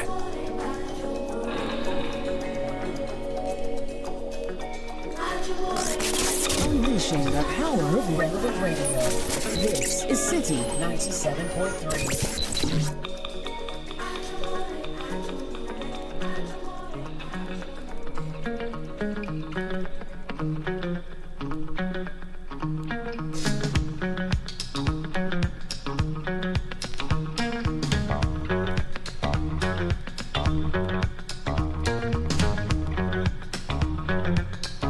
Percent or we terminate. You are not the first person we are telling. We went to Bono. How do you call it? Western North. You didn't even turn up on the site. You did not even turn up on the site when you took mobilization on that one as well. The equipment, in fact, you didn't even have a site cam. When we were going, the truck you were trying to do something like this. The truck carrying your how do you call it? Grader even got spoiled on the way. They didn't even get to the site. Go to and see the people, the condition in which the people are in that section. And she, how do you call it? And she, Kojo. Why? It's not right. We are not unhappy for nothing's sake. We should be celebrating it. The big push has been built around the Ghanaian contractor. Deliberately. You have capacity. You are not a company registered yesterday or have got 1 staff or 4 staff or anything. You are a big company. But your bigness is not showing in the actual delivery of your projects. And we need to say this in the afternoon for everybody to hear. You must change the way you operate your things. At the moment, it's not helpful to you. It's not helpful to the country. Why should the president suffer abuse on this corridor because he's giving you work and you are not doing the work? Do you read social media? Do you see TikTok? Do you see the kind of thing they say about us? What wrong have we done? Because we gave you a job and you don't want to do the work. So we suffer abuse for that. This job, do you know how many people are looking for this job? 5,000 people are applying to do big push. You've got one of the biggest sections, almost 100 kilometers. More than 100 kilometers. You are sitting on the job. Well, we have said what we have to say. You have 2 months to do 20%, or we are not even coming to talk to you. We'll terminate and you can go to court.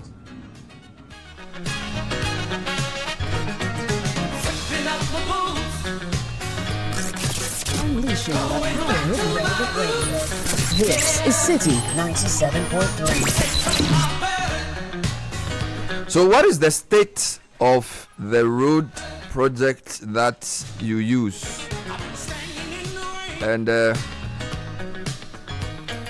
what can be said about the work being done? Is it good quality? Are they on time? Have they mobilized? We'll do some quick updates on some of the major road projects this morning. The road minister not happy with Maripoma construction, and this was in relation to one of the roads in the BA into Upper West. So it's the Wenchi Sola Wa Road. And there are apparently 4 contractors working on that road.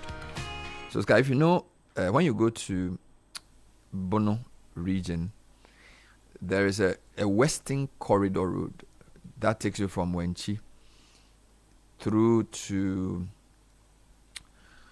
Bandang Kwanta and takes you all the way to Bole. All right, that's the road that takes you to Wa. So it's a very long road, and because the road is so big, it's been divided into 4. So China Water has 1 lot, China Railway number 5 has another lot, Polychandra has another lot, and Maripoma has the 4th.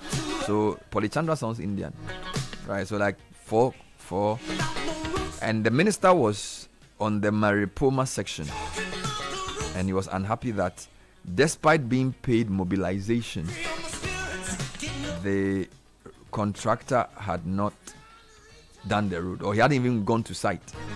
So apparently some of the other contractors are on site. Now users of that road say VIP, STC and OA now use 24 hours from Accra to Wa instead of a 10 to 12 hour journey. 24 hours. So it was the time, 8 o'clock. So if you leave Accra at 8 o'clock this morning, you get to Wa tomorrow 8 o'clock. Yeah, you get to Wa tomorrow morning. But if Kumasi is taking you 10 hours, then Wa should take you 24 hours.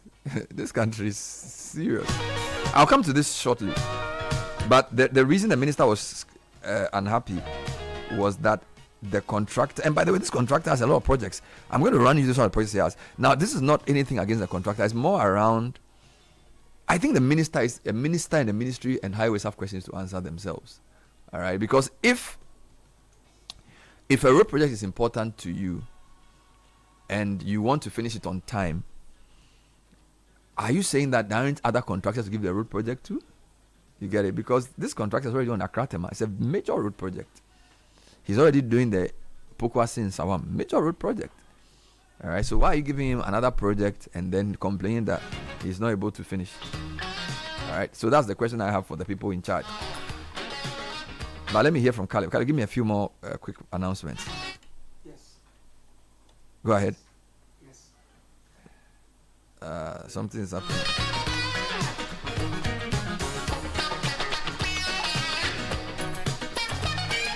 All right, before we get to hear from Caleb, let's talk about Stanbic Bank. What defines the strength of a woman? Her creativity, her ability to multitask, or her leadership? Discover Stanbic's Obasima, their women's banking solution designed for every woman in Ghana. Enjoy business incubation, China trade opportunities, and comprehensive financial and insurance support. Stanbic is here to drive your growth. Go to call 0302-815-789 or log on to stanbicbank.com.ga. Stanbic Obasima, unlock your strength.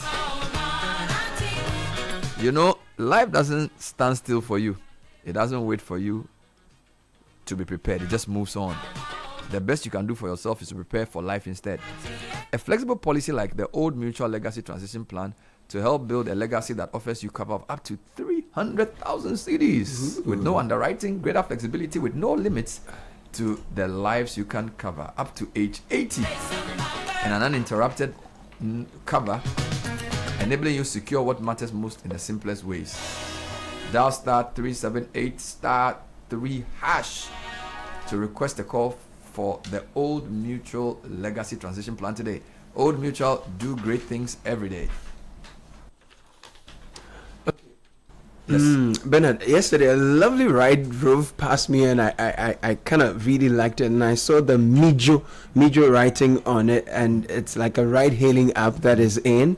Mijo is here, is from the Ghana Post GPS app, so they are offering affordable rides, accurate pickups, easy deliveries, and multiple ride options all in one app. So what you have to do is to download the Ghana Post GPS app on the Play Store or App Store, register your details, and enjoy your first ride ride with a 30% discount. Ooh, that's nice. Drivers, this is an opportunity to earn more with freedom and flexibility. And guess what? No commissions, no hidden charges. Pay just 24 Ghana cedis a day, ride all day, and keep 100% of your earnings. If you're ready to start earning, download the Ghana Post Mijo Driver app on the Play Store, App Store, and join the movement today. Mijo, made by Ghanaians for Ghanaians.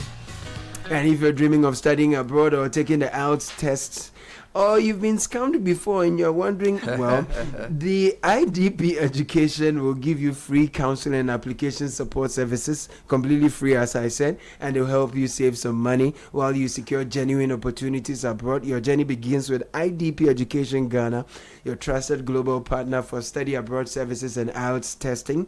IDP offers expert free support for study abroad applications to the UK, US, Australia, New Zealand, Ireland, and Canada. Thousands of students have benefited. You are next. So visit us at Osu Akweje in Adum in Shiase in Kumasi. 020-256-6614 is the number to call. Book your IELTS test today. Speak to your counselors and take the first step toward your future abroad.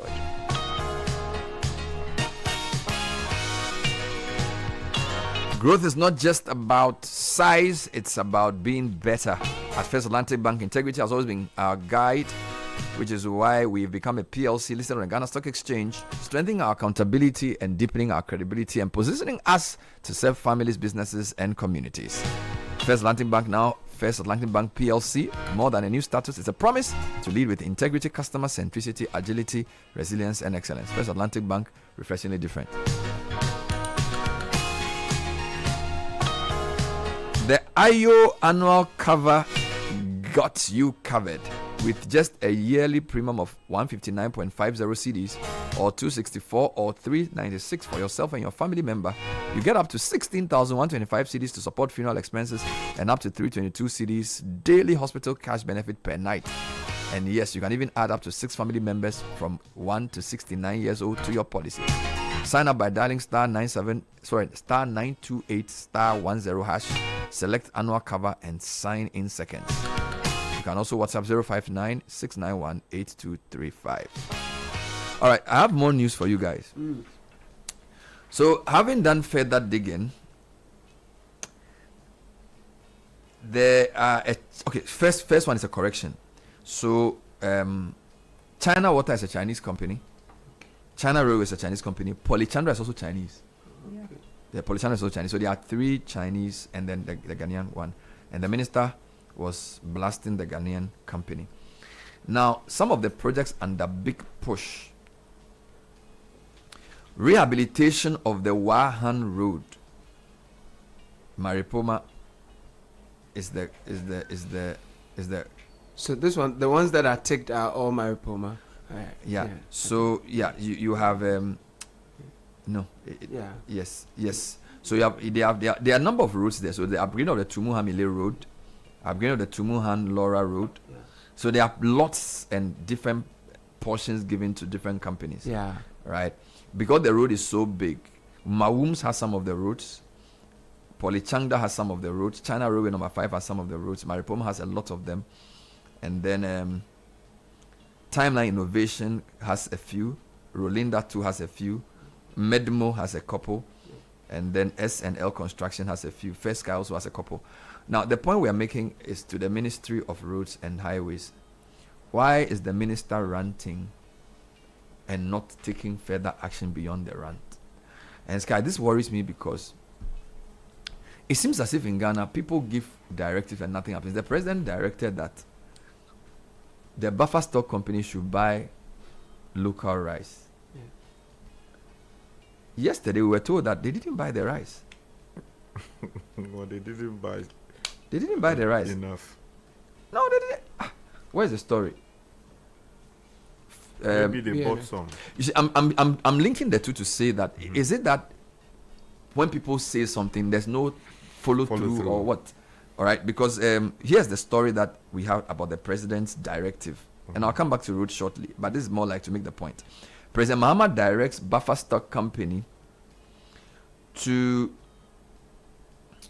Where's the story? Procure local rice for all schools. Yes, President John Mahama Mahama has directed that the procurement of rice for schools across the country should be centralized. You have that story, right? Yeah. And this was supposed to ensure that the rice glut will go away and blah, blah, blah, blah, blah. Well, yesterday we were told that local producers anxious over 5 billion cedis worth of unsold rice. The Association of Ghana Rice Producers and Processors has expressed worry over an estimated 5 million tons of rice unsold. Speaking to BNFT, at a recently held program, rice producers attribute the crisis to failure of procurement or failure of state procurement systems to prioritize the purchase of Ghana rice. The association alleged that the National Food Buffer Stock Company had consistently defied the president's directive for NAFCO to buy locally produced rice from Ghanaian farmers. So if a president can direct food buffer stock to buy local rice, and now the rice producers say that the rice hasn't been bought, you know, what is going on in our country? Yeah. Is it what is happening? Isn't it a bit early in the president's tenure for people to be defying his orders? Exactly. I mean, that would be unfortunate if it actually turns out that the reports we are getting are accurate. A presidential directive carries serious weight, and it is expected that when those directives are issued, there is a schedule officer who is put on notice to track progress made and to report either daily or weekly, depending on the situation, or monthly to the president, the appointing authority, so that if there is need for some more executive direction or intervention, that will be done. When that directive was issued, the expectation was that there would be the release of funds from the finance ministry or whatever institution is responsible for releasing funds for the purpose, so that the rice going bad on the farms and in the barns will be bought and stored properly and distributed to the school feeding program and other government institutions that may require use of the same. Now, the question is whether the announced allocation for the purpose have been released. If they have been released, have they been released to either the institution that's supposed to do the buying? And if they've been released to that institution, has that institution further released to the people who are to go and procure the rice and to bring for storage? The local rice farmers are saying that the people prefer the procurement people prefer the foreign rice. That's what they are alleging in this story. So that would be a very, very big issue of defiance of a presidential directive, which should have consequences. Because first of all, everything that the president's agenda is talking about is for resetting the Ghanaian economy for the benefit of all of us. Because if farmers are doing well, they are able to pay school fees. They are able to send their kids to school. They are able to pay hospital bills and all of these things. The general economy also benefits from it. What it also means is that many of the jobs we are exporting will keep the jobs here. You understand? But we do know that there are people with entrenched interest in the rice space, just as they do within the poultry space. All they are interested in is to import into this country cheaper, farm produce. Sometimes they pay duty for the same. Other times they smuggle them into the country.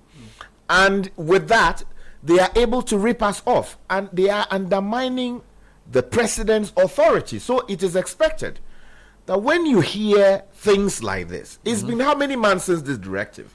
One would have expected that the people who are defying the president's orders, if indeed they are doing that, they are found, they are disciplined, if it requires sacking them, using the institutional arrangements to terminate their appointments or maybe suspend them for whatever period, and ensure that they comply with the directive, because we cannot spend so much money. If you hear you heard the finance minister, he spoke about so many things they are doing with the agri sector to encourage the farming community, a lot more people to go into the farming community. The president directed on 5th March. 5th March. So exactly 2 months. 2 months. Today. So let me read the full story. Okay. The president has directed that the procurement of rice for schools across the country be centralized to ensure the consistent purchase and distribution of locally produced rice.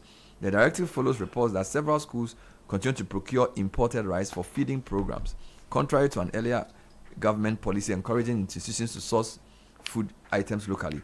In a communication addressed to the Ministry of Education, the President expressed concern that the continued purchase of imported rice undermines government's efforts to strengthen local agricultural production, support Ghanaian rice farmers, and retain economic value within the country. To address the situation, the President has ordered the immediate reallocation and centralization of rice procurement for schools. Under the new arrangement, the Ghana Buffer Stock Company Limited will be responsible for the procurement, aggregation, and supply of locally produced rice to schools nationwide, instead of the schools doing it themselves. The ministry has therefore been tasked to collaborate with the GES and the Buffer Stock Company to ensure the effective implementation of the directive, including establishing coordination and distribution mechanisms to facilitate timely support of rice production. The measures form part of government's broader efforts to support domestic agriculture program, blah, blah, blah, blah, blah, blah, blah. The Office of the President has asked the Ministry of Education to treat the matter as urgent and keep it informed in the implementation. Now, let me read today's story on BNF to just give you. Now, speaking to BNFT at a recently held World Bank Civil Society Organization program on food security, Executive Director of Rice Processors and Producers, Dr. Terence Adai Balinia, attributed the crisis to failure of state procurement systems to prioritize the price of Ghanaian rice. This is 4th May. The association has consistently defied, the association alleged that NAFCO, which is National Food Buffer Stock, has consistently defied the president's directive for NAFCO to buy locally produced rice from Ghanaians. The association, according to Dr. Ada Balinia, has led major rice millers to suspend operations as the domestic market is being overwhelmed by an influx of cheap smuggled rice. Over 1 million farmers are overwhelmed by huge losses, with the situation posing high threat to sustainability of the local rice industry. This is also creating a high tendency of unemployment crisis in the sector. He said, Ghana imports a large proportion, 60% of its rice, and spends more than $500 million on imports annually. Then the story gives some background. Bernard, I see 4 ministries active in this particular conversation. You have the principal ministry responsible for agriculture, food and agriculture. You have the ministry responsible for education. They also ought to have, kept this matter seriously, under tight observation. Then you have the ministry responsible for trade, because at some level we are talking about trade and related matters here. And the ministry responsible for finance. Now, these 4 ministries ought to have given some attention to what the president said. And you would have expected that the Chief of Staff's office would take this matter seriously. And this was a bit earlier in November 2025. So just a little bit of that. It says President John Dramani Mahama has instructed the National Buffer Stock Company, NAFCO, to acquire excess agricultural produce from farmers nationwide in light of increasing concerns regarding unsold crops and declining market value. Then the Minister for Food and Agriculture, Eric Opoku, announced this during an interview on Monday, November 10, 2025, addressing widespread grievances from farmers, especially those growing rice, maize, and other grains. He clarified that the president's directive is intended to support farmers impacted by surplus. And he was speaking on, guess where? The Citi Breakfast Show. Now, here's the issue. There's a vast difference between allocation and release of funds. Funds can be allocated for a particular purpose, but for whatever reason, it may not be released. Exactly. And in some cases, they may release some of the money, not all of it. Now, the question we are asking is, first of all, was there an actual release of the same? If there was, who was it released to? What kind of plan was put in place by the ministry responsible for agriculture and the ministry responsible for education to map out the areas that ought to have been affected to ensure that there was actual purchase? And if there were difficulties, what was the involvement of the Ministry of Trade if their role is properly engaged in this particular matter? Let us not create the impression that all too soon the president's directives are being disobeyed. We don't want that. So the buffer stock should come and answer. Yes, so I would expect that this morning the office of the Chief of Staff will summon the buffer stock guys to come and provide their own answers to what exactly is the reason why it would seem, per the allegations, that they are buying imported rice which rice in some cases have been smuggled into the country, which in itself is a crime against the good people of this country. That should not be happening. We should not be using the tax subsidy of the Ghanaian to be a part of a cartel that is ripping us off economically. We should not be doing that, because in any event, they are not paying taxes according to the reports. People are even smuggling rice. Exactly. So in that case, we should not be using our tax subsidy like that. The right. minister responsible for education should be summoned to the presidency to provide some answers as to whether indeed these things are happening and what has been done to actually deal with them. If people can be identified, those people must be punished. The Fair minister responsible for agriculture should also be answering questions, because we've heard him several times on this platform speak eloquently about what they are doing to ease the burden on our farmers. So there's a lot of people who have questions Exactly, to answer. and it's important that this thing gets done, because we don't want the signal sent Let's find that the president speaks and nobody cares about. Let's come back to the road question. So the president has directed for the food buffer stock to buy rice. 2 months later, from the reports, it hasn't happened.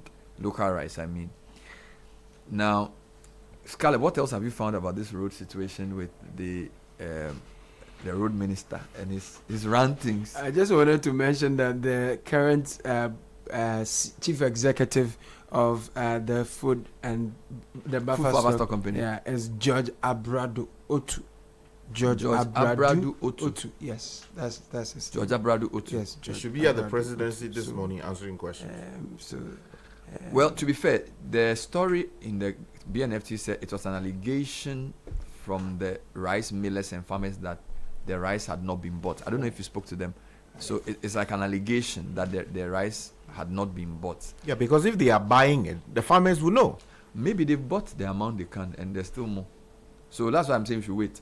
Because if you say you have 5 billion cedis worth of rice, well, you need to know the capacity of the food buffer stock company. The amount of money they were given, I don't think it's up to 5 billion cedis. The person speaking heads the association, right? Yes. Which is to say that he has some insider knowledge as to what exactly is happening to the farmers. And that we should give him some benefit of the doubt that he has a passable understanding, if not expert understanding, of what exactly is happening in the space. Yeah. If that premise is correct, then we can then assume that if they indeed are buying, he will have that knowledge. But if the man who is from under the water is telling you that, oh, Elo is dead, I mean, who are we to, yes, exactly. I mean, it's we should give him some. What I'm saying is that the amount of money given to the food buffer stock company was mentioned in the story. And I'm saying that amount is not the exact value of the rice available. So even if the rice was bought, there will still be more. I feel like the journalist has two things. It's possible they didn't buy the rice, or it's possible they bought the rice but they didn't buy all, or it's possible they bought the rice and there's still a lot of it left. Which begs the question: what analysis was done before we thought that the food buffer stock would be the solution to this? Are they is it only students who eat rice? The soldiers eat rice. Prisoners eat rice. The prisoners do. The police officers. So maybe the agenda should be all government bought rice should be, not just because this food buffer stock was for SHS. Yeah. Do you understand? If the people say they have 5 billion cedis worth of rice left, and these guys were giving 100 million, there's still a lot of way to go. Yeah. Do you get it? How many secondary school students do we have? How many of them hadn't had stock of old rice already? So even if you decide to centralize buying rice, maybe they've already bought rice which will last them 6 months. Yeah. So they can't go and throw that rice away and come and buy the new rice. So the directive thing, we have to investigate it. Let's listen to Charles Nyaba. Yesterday, the business desk called him, and he had a lot more to say about this. He's really, really upset. And the rice millers are saying, look, their rice is rotting away. And Sky, this is the thing that led us to the 2019 rice thing we did. Let's hear Charles talking to the Citi business desk. When we harvested 2025, there were people who could not sell their 2024 rice. It all piled up 1.2 million metric tons of the rice that have not been sold. There were a series of engagements, including the president even directing National Food Buffer Stock to buy, directing school feeding to buy from the local farmers. They've never complied with any of that. Interacting with most of the farmers, they don't even know what to do. The loans that you took, they're able to pay them back. So how do you produce? So the problem is that dire. This government wants to maintain the lower food inflation that we are currently enjoying. We need to do something. I sincerely plead with the authorities that matter. If government will even have to take loan to support these farmers to go into production, we will be very, very happy. Because Charles Naba was speaking to Nashi Kasida. We have the full interview later on, but I think it's I don't know. Godfred and Kakra and Co. What do you think here? Government issues. Why the rice? The rice is not being bought. Agodo. You know why the rice is not being bought? Why is the rice not being bought? I've told you the import cartel in this country know what they are doing better than most of us. Oh, Charlie. So they won't allow it. So when a president directs food buffer stock to buy rice, import lobby will not allow it's it. like Galamsey. Hey. I'm telling you. Rice? Let's face facts. Bernard, it's not just rice. The import cartel is not just about. You just mentioned $500 million worth of what? No, they say 5 billion cedis worth of rice unsold locally. No, the imports that come in. Yeah, $500 million. Do you know $500 million? Yeah. I don't know it. Do you know how much of it I can use to incentivize people in places for them to retain my imports? So are we saying our president's word don't count for anything? I am saying that a lot of things have been said in this country by the president and by presidents that have not been implemented.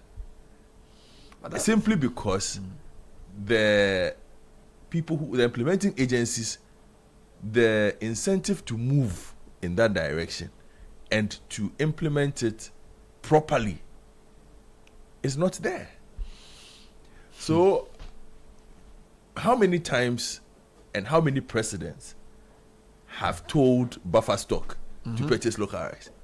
Since even we started just doing Ghana rice business on this show, we've had 2 presidents within that period at different times issue clear instructions through the ministry, or sometimes even clear that this is what we must do. They go and buy small for 3 weeks, 2 weeks, and it's done.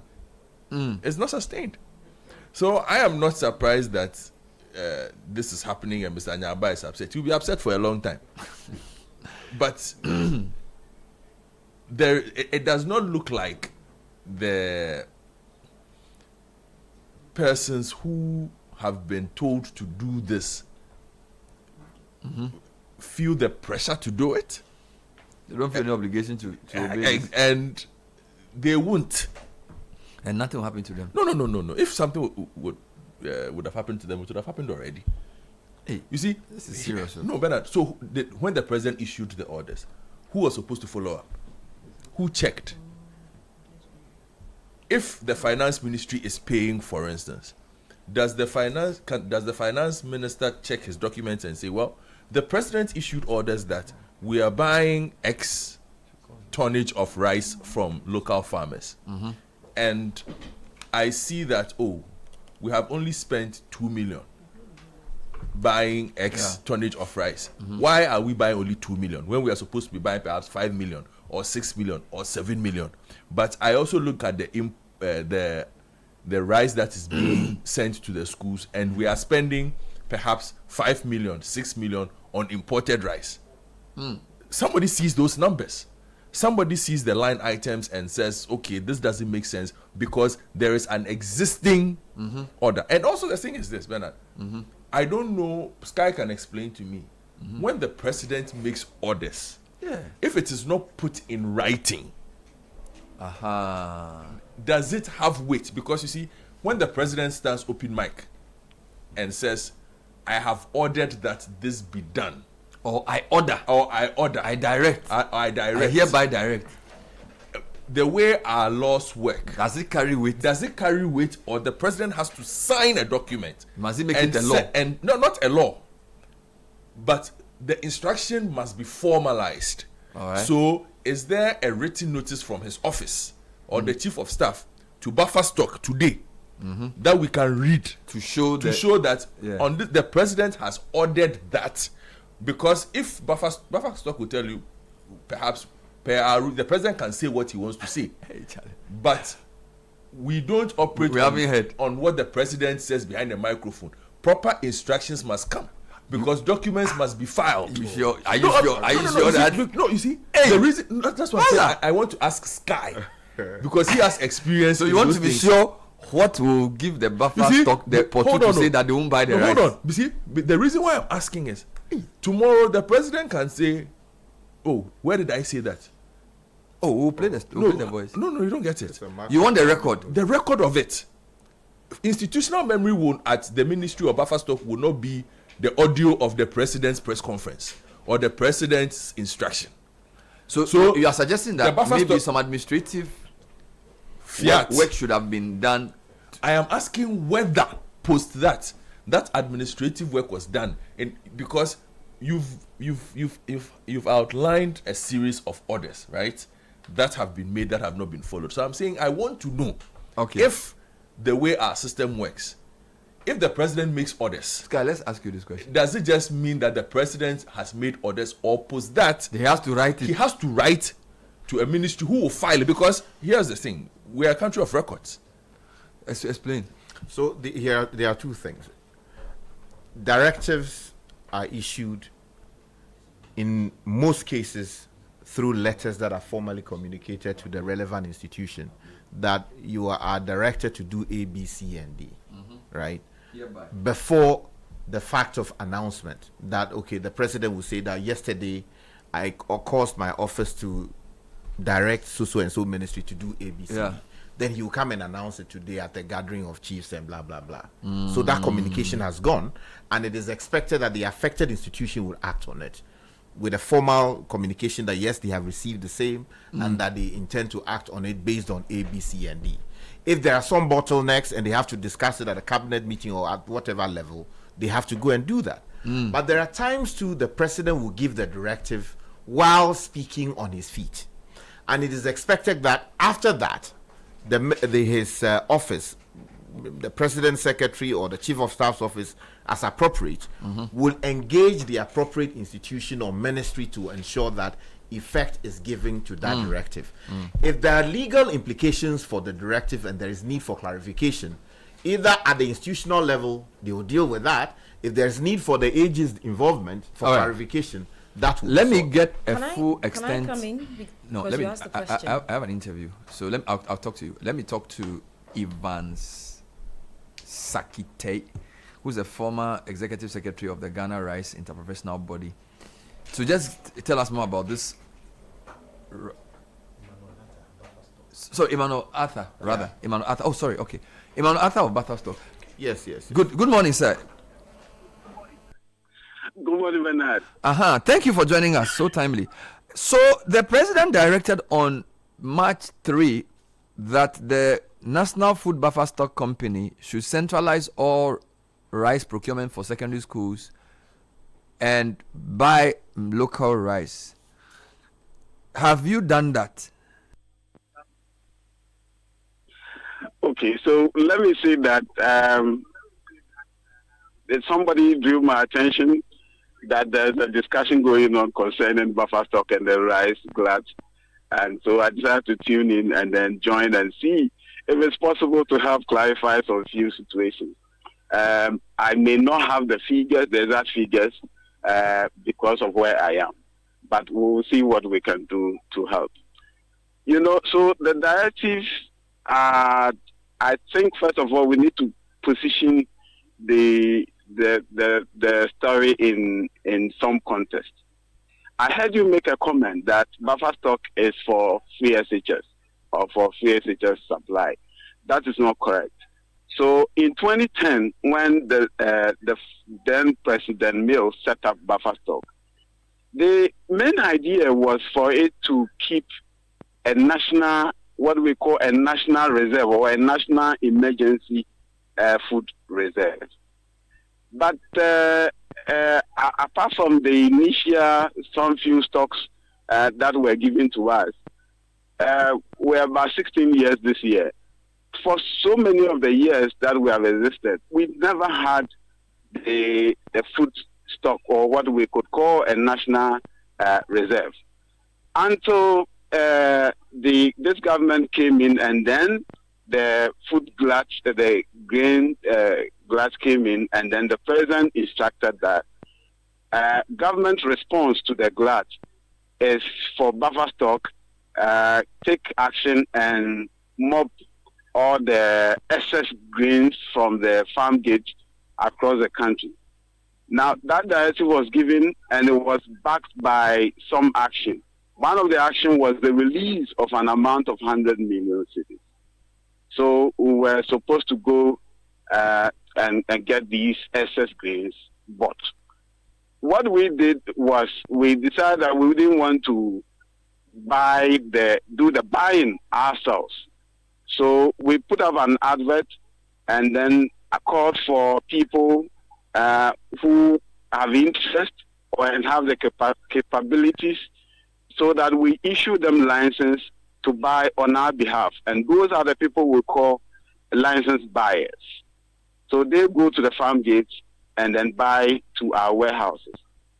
I think because of the discussion, if you don't mind, I would engage our CEO and my bosses and see if I can take you give me a crew.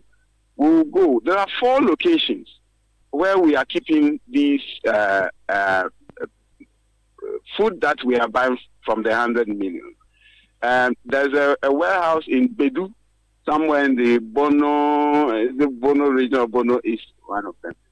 There's one warehouse in Diase in Ashanti region. There's one in Juje in the Volta region, and there's one in Tamale.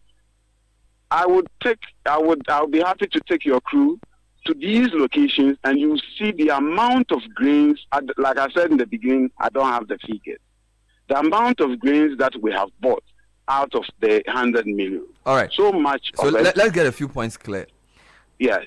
The president gave the directive on 5th March, and then the Minister for Agric also said that an allocation had been made for the procurement of the rice. Those are the 2 pieces of information I have from official side.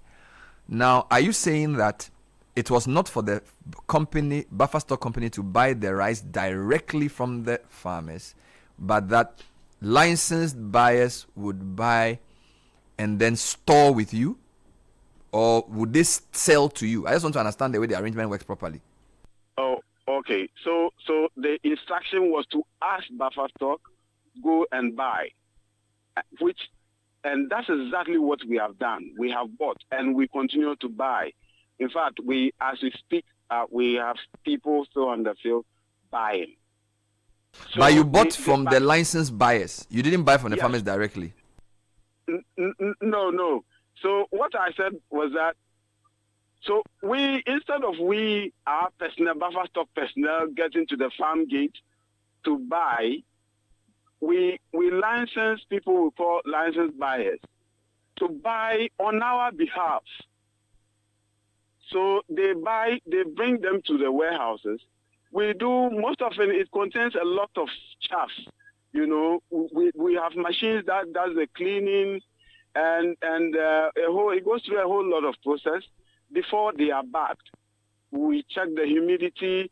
It goes through a lot of process before they are sealed. They are put in branded NAFCO buffer stock, National Food Reserve branded sack. Okay. And so when you store that in your warehouse, yes, do you then distribute to the schools based on need, or how does the process work?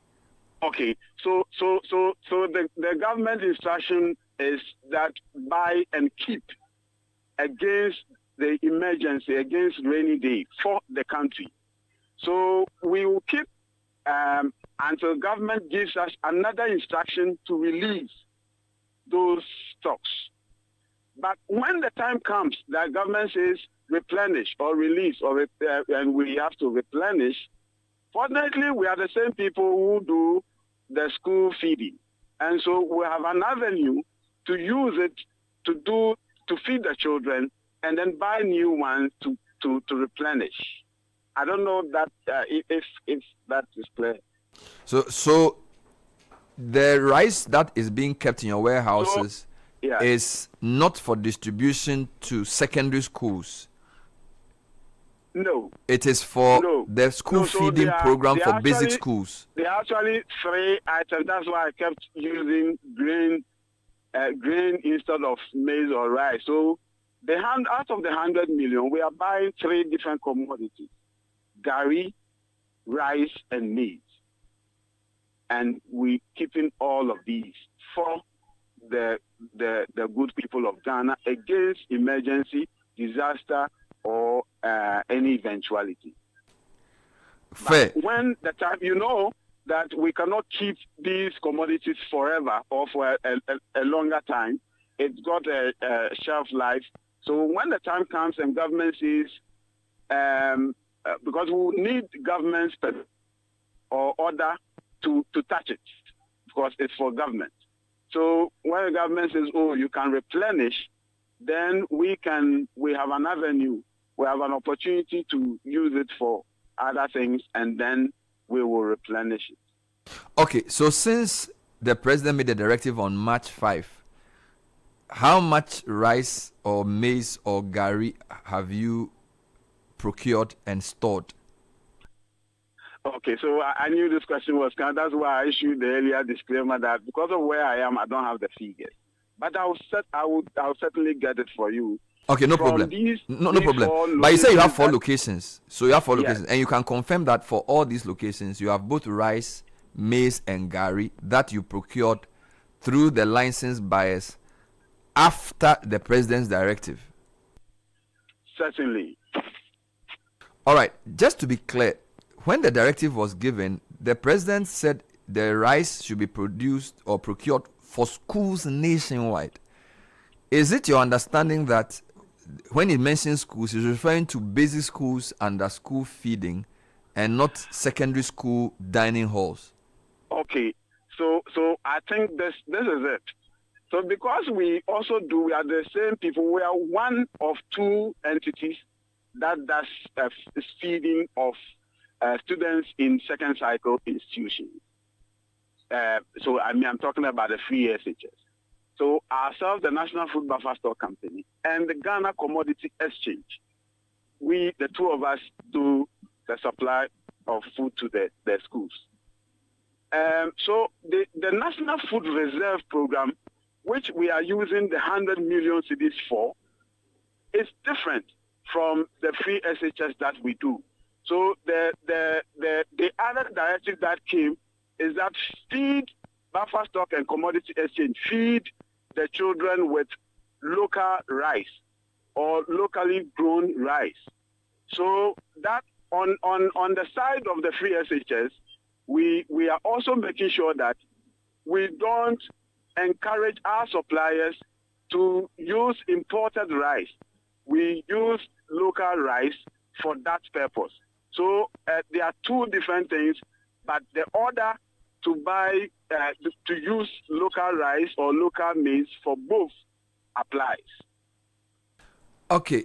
Do you know where your licensed buyers bought the rice from? Do you know which regions or which communities they bought this rice from? Okay, so yes, I mean, in the beginning and at the start of this whole thing, we knew that there will be a time that issue of traceability was going to be very essential, especially when when certain situations arise for us to deal with. So we try to make sure that these LDCs are assigned to certain areas or certain enclaves. In some parts of the country, we have rice is grown much more. Like about the Fumbisi Valley, you are talking about the Tono irrigation, you are talking about the Via, you are talking about the Suchare and others. So we try to go and mop up. But the issue is this. When the order is given, some amount of money is given, 100 million. We had told the government that At the time, we needed not less than 770 million to be able to mop up so much that was with the farmers. But government said there isn't much, so we'll give you 100 million for a start. This is 2025. Then in the 2026 budget, government indicated that they're going to give us an additional 200 million. We're waiting for it. So the 2026 200 million hasn't come. No, not yet. And the 2025 100 million is finished. The 100 million is not done. In fact, we are left with a little bit of it, but we are still, like I said, the buying is still ongoing. Was it your understanding? Was it your understanding that the 100 million was for the grains or for just rice? It was for, so before the order, so many parts of the country people were complaining about, I have maize, people are not buying, I have rice, people are not buying. And so it was to mop up the excess grain. So let me get, so your understanding is that the 100 million in 2025 was for excess grain, which is both maize and rice. Yes. And possibly gari. Yes. Okay, you say you have four warehouses. Mm-hmm. And those warehouses have all been filled with mopped up grains from the 100 million. You can confirm this? Yes. Good. The president. Good on. I'm still ongoing. You are still okay. How much? You see, you are not. It's still ongoing. Out of that same 100 million. Yes. But I don't know how much of the 100 million has been spent. No, I don't have it right now with me. These buyers, there were other technical issues that needed to be dealt with. But because you have been given 100 million, you cannot just go and buy. Where are you going to store them? So we needed to make sure that we have adequate and proper warehouse or storage facilities. There were a few. We have a lot of warehouses, but we realized that not all of them were in good shape. So these 4 were in very good shape. And of course, you're also thinking about security for these commodities and all that. So these were the 4 places. But because we are anticipating the more funds, because government has indicated to us that they're going to give us more funds. Because we had indicated to government that even though we are buying, even though we have bought so much, there are still complaints from so many parts of the country that people still have a lot of paddy in their custody. People still have a lot of rice unbought. It's difficult for these people to feel the impact of what we are doing, because the amount of money is not enough. So I see. So I have a question. My colleague has a question for you. If there's, for instance, 500 million worth of rice with farmers, and we have only 500 million for now, so how much of it can we buy? Okay, yes, sir. Godfred here. I just wanted clarification. So how did you interpret the president's orders to buy or mop up the rice? Did you look at it as, okay, for the 100 million we have, what is the ratio between rice and gari and maize? How did you make that determination? Or the president's orders once made, was it who interprets what the president said? He said buy rice. Did he say buy grain? I hope you get my question. Well, yeah, I get your question, but if the rice farmers were crying, the maize farmers were crying. I'm saying that I think the point is that if government makes more funds available, and we buy so much from these rice farmers, I'm sure by now nobody will be complaining.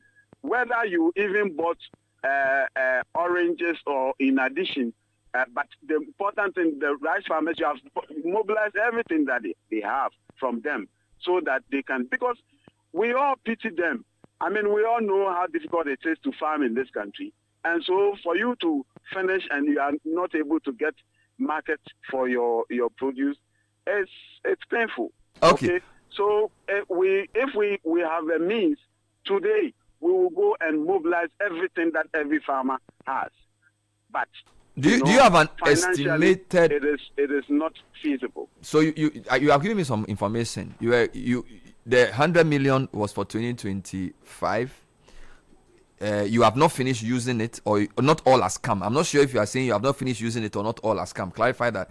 Is it that not all the 100 million has been disbursed, as in released to you, or you haven't used all?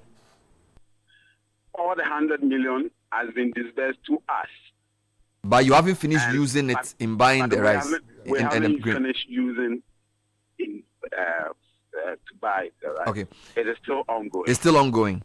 But are you aware of yesterday BNFT front page story, local producers anxious over 5 billion cedis worth of unsold rice.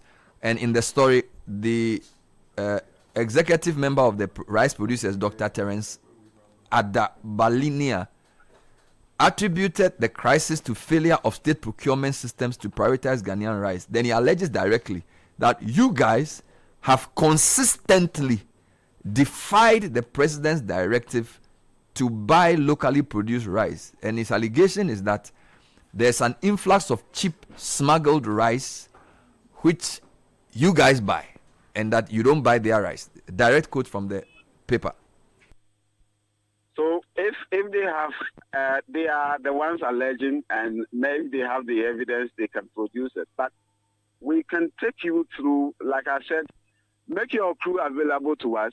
We will go through our process, and then you will see that everything that we have bought from Ghanaian farmers. I mean, sometimes I get a lot of questions from this farmer group says you haven't bought from any of their members. And sometimes I'm tempted to think that if the LBC who is buying for us, I suspect that when they get to their farm gate, they don't go saying that I am here to buy rice. I'm here on behalf of Buffer Stock. I'm going to buy on beer. I think they do that. Go and buy rice from Ghanaian farmers, local rice, and they go and get it for us. So, I mean, it comes back to, we think that for as long as we get so much money, we'll be able to buy so much, and everybody. Let me read a text message to you before you end. Good morning, Bernard. This is Ivan Sakite, former executive secretary of the Ghana Rice Interprofessional Body. If Buffer Stock claim they are buying, they should provide information on farmers they bought from and location of the mills and the farmers. It's not true. I still have thousands of bags in Asuchari and Akuse since I harvested in December. He then sends me a video of an interaction on 15th April with the Greater Accra Regional Minister. He says, we are yet to sell even one bag, even after these discussions and agreed prices, with video attached. Please, did you hear the allegation? So Bernard. Yes. So because he has some rice at a certain location, it simply means that Buffer Stock is not buying, or it's not buying from local farmers. Is that the issue? No, he's saying that you should produce information on the rice farmers and the mills you bought from. And then his evidence is that he has a certain quantity of rice that has not been. You know, just few days ago. Yeah, but it's a major basket. If a major rice farmer in Akuse and Asuchari, Akuse and Asuchari are two major rice hubs in the Greater Accra region. If the former president of the Ghana Rice Professional Body, so it is not some farmer I just met on the roadside, okay, is now telling me that he's had meetings with the Greater Accra Regional Minister. I mean, of course, you should take him. It's not like some regular farmer meeting. If a rice farmer of that size is telling you that he doesn't believe you bought the rice, we cannot just trivialize it and say because he has some rice at some location. I'm not trivializing it. And then I have said that we are so much concerned about what they are going through, but we are also constrained by the amount of funds available to us. We are making we're hoping that the additional funds come in, and then going forward we get some more funds. In fact, the World Food Program is also assisting us because we have to engage them to see what they can also do in addition to what government is doing, and they are already helping us to put our storage facilities in good shape in preparation for purchase of more of these. So I am sure going forward we will be able to do a lot more than we are doing. But I just didn't like the idea that anybody saying that.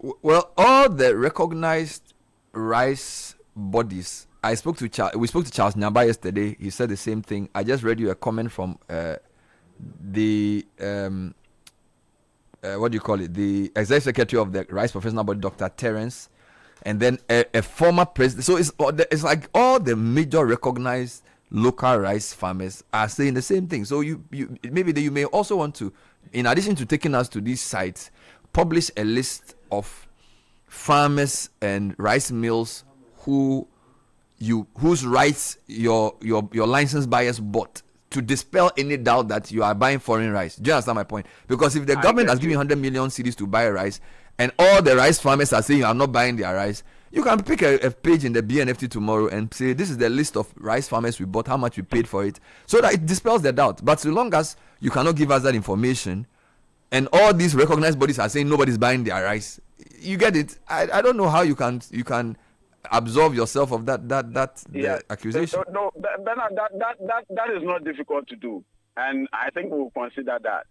But when that is done, after doing that,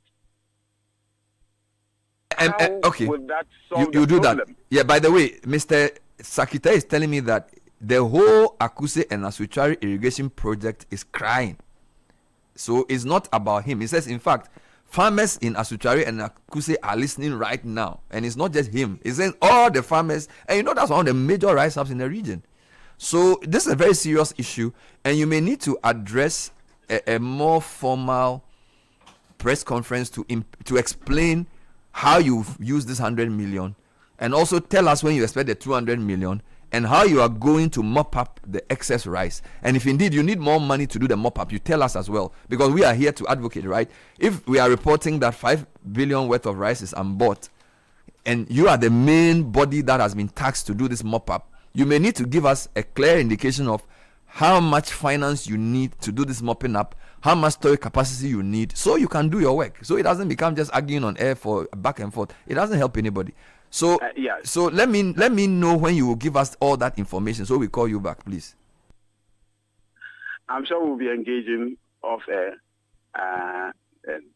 on the next steps.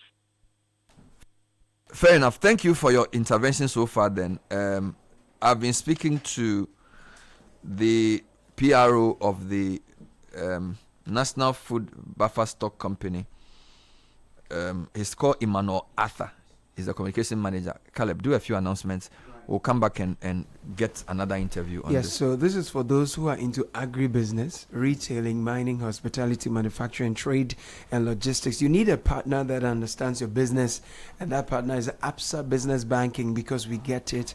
We get tailored solutions such as working capital, asset, and trade finance, merchant solutions, digital banking support, all designed specifically for your business's success. So whatever stage your business is at, talk to an Absa Bank relationship manager today.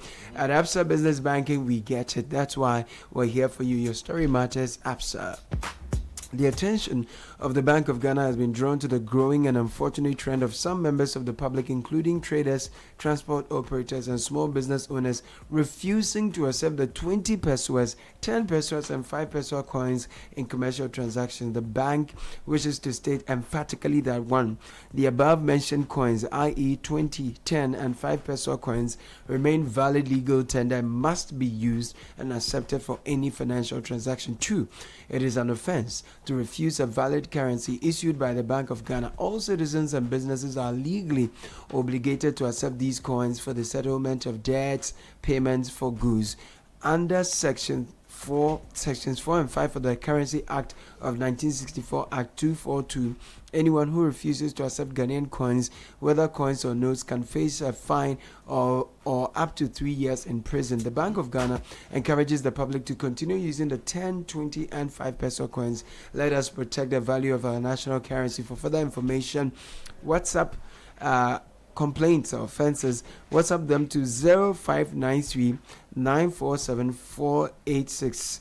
0593 974 486. You can email complaints.office@bog.gov.gh. Visit our office, the Financial Stability Department, 4th floor, Urban Block, the Bank Square, Bank of Ghana, Accra. The Lexus University College is inviting students, workers, and the general public to world-class education, market-driven for professional qualification, especially for those who want to upgrade their diploma to a bachelor's degree. We offer the following BSc programs in undergraduate, right?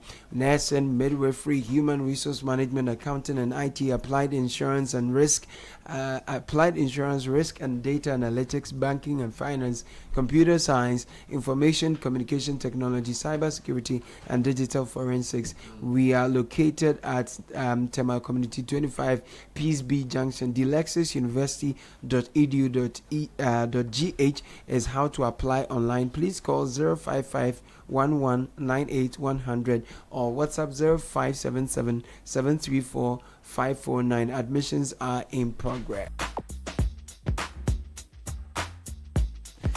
All right, a few comments. Good morning, Bernard. Please ask him if they have any system in place to ensure the rice or grain supplied by the licensed buyers are produced in Ghana. That's a question. Good morning. I'm listening to your program on school feeding regarding the purchase of local rice to feed our schools. I remember the president gave an order, hence for the buffer stock should be responsible for the purchase of local rice. But weeks later, information added that the buffer stock was buying imported rice and rebargaining into local. Well, this message is not confirmed. The man denies this. Good morning. We are not serious in this country. State institutions shouldn't need a president to tell them to prioritize local rice. Our policy direction is way off. Like Sky said, the selfish interest of a privileged few are what's keeping Ghanaians trapped in poor quality of life. Bernard, I'm not surprised people are leaving the country in droves. Yes, they say life abroad isn't easy, but it's still better than living in this lawless state. This from Daniel in New Legon, Adenta. All right. Henley and Partners, global leader in residence and citizenship planning. They help investors and their families secure alternative residence or citizenship through leading programs worldwide. They advise on the best program for you and your family, and they assist with the entire application process every step of the way. For many Ghanaians, the key drivers for seeking alternative residence and citizenship include greater global mobility, investment, diversification, business expansion, access to world-class education, healthcare, and so much more. Popular options for Ghanaians include Caribbean citizenship programs like Antigua and Barbuda, Grenada, St. Kitts and Nevis, as well as residence by investment programs in Greece, Portugal, Malta, UAE, UK, Canada, and the USA. So call us now, 0206 042 101. Email ghana@henleyglobal.com. Visit our offices at the Galleria at Kempinski Gold Coast Hotel for free consultation. Visit henleyglobal.com to find out more. All right, here are some comments on the road minister's rant about Maripoma. Okay, so this one says, I agree with Godfrey Alowski. How can I give you 1 million cedis to build a house for me, then I go to sleep because I'm always busy? I don't even have a friend or relative to check on the work for me. Bernard, the minister contracted a consultant as the supervisor of the road. So it is no longer the minister's responsibility to be seen to progress. Sir! So he should stay in his office. Basically, he's saying that they are supervisors for each project. So he shouldn't. So I ask you to do a job for me. So you think some men cannot come to the newsroom and check if you are doing your work? Sometimes the minister has to go on the ground. What's wrong with that? But if this is happening for so long and the supervisors have not drawn the attention of the minister or raised flags, then it means that they are also failing. Yeah, but for me, my challenge is the way he was talking. I thought he should terminate the contract. instead of complaining. No, but Bernard, you see, I'm saying that again. It goes back to the terms of the contract. You just can tell me. But the guy say he has been giving mobilization. He's not. The minister is saying, "I've given mobilization. You are not working." Yeah. So if it's not working, what are the terms saying? So that's why. Does the terms say go and rant? No, the terms will say before you go to court or something. But don't just sit there and shout. You get it? Because Charlie, we are hot. He's giving them a deadline though. He says by Thursday they should come to the office for some other things. So anyway, read more messages. Derek from North Cases. Have you noticed that at some intersections with no traffic lights, traffic gets heavier when police step in to direct it, but move better when they are not there? Why don't they just allow the traffic to flow, but always want to be there to cause traffic? No, Derek, it depends on the time of day. There are some times when there's low traffic, when there's nobody there, it's easy. But rush hour, if the police are not there, you will suffer. But do we have smart traffic lights in this day and age? We raised this topic. They said they are Accra. Remember they said they did some Accra smart something. There's always a project. There's always a consultant. There's always some World Bank something. This town. Let me finish. Meanwhile, there's always, if you like, go and Google Accra street light. Charlie, you will see something. Abeku, give me more messages. Ask the road minister what he's doing about the Dawenya Barrier Road. You know this road yourself, Bernard. I know it. Moving from Pampram to Tema sometimes takes about 3 hours. Yeah. There are no alternative routes. The beach road project too has been abandoned. Oh. Maybe he doesn't know. So please tell him we are really going through hell around here on a daily basis. No action, no work, no progress. We want to see him here to charge the contractor to double up, or better still, change them. I think there are also more than 5,000 contractors who want to do this project. They are punishing us, the road users here. Done from Potter City. But Bernard, this is interesting, right? Because previously what we've seen is that the contractors will do pre-finance, start the project at some point, and then they will complain about delay in payment, and the project will stall. In this particular situation, the minister said that 66 million Ghana cedis was paid in advance as mobilization, and he went to inspect, and they said there was nothing. There was nothing to show. And then he started really shouting. What are you saying? I don't know why the contractors. You've given somebody 66 million to do a project, yes, and he hasn't gone to site. Yes. You say he came to site the day before you were coming. Yes. And you are just shouting. Yeah, but see, that's what I'm saying. What happens to the money you paid? First of all, of course, all those write a letter to him. A warning letter. Those do have clear conditions under which the contract can be terminated. Yeah. What I'm saying is that, for all you know, they give the contract says that 60 days after the receipt of what do you call the confirmed receipt of mobilization. You never know. Yeah. You understand? That's why I'm saying that we need to go back. But they are saying there are 4 contractors on that project. All the other 3 are there. He's the only one who is not there. But there is also a concern which a number of people have raised, which is that it would seem that this particular contractor has received a lot of government contracts. It would appear that he's sort of overstretched. If that is a fact, and the efficiency test suggests that he's not doing what he has to do, why is he getting so much? Then it means that we need to raise a But who is question. giving him the contract? Well, the same ministry. Because, contracts like that, there are times that you do open and competitive tendering. There are times the big ones restricted, and there are times that you do sole sourcing, depending on whatever project you're dealing with, who has the capacity to deliver it, and within what timeline. We saw the report that was done by Fourth Estate, which has created so much storm, which the government says they are investigating. But these are some of the things that we need to question. Yes, we want to support Ghanaian companies to do a lot more to build our own country for us. Because when they do that, they keep the jobs here. And the capital stays here. But they must deliver on time. But it's important that we whip them in line to ensure that delivery is done on time. Because I noticed that on that lot, all the other contractors are actually Chinese companies. That's not correct. The other so the one that the minister is complaining about is our the Ghanaian company. Mind you, he's responsible for the Temamoto Way. We don't know the timelines. Where are we with the Temamoto Way? I used it recently. We still have, massive sections not attended to the way you would have expected. It's important that we ask these questions, so that we don't park everything onto one contractor, mobilization paid, and yet we are not seeing the kind of movement we want to see. This same government says that they are going to build an expressway, 4-lane, right? Or is it 5 lanes?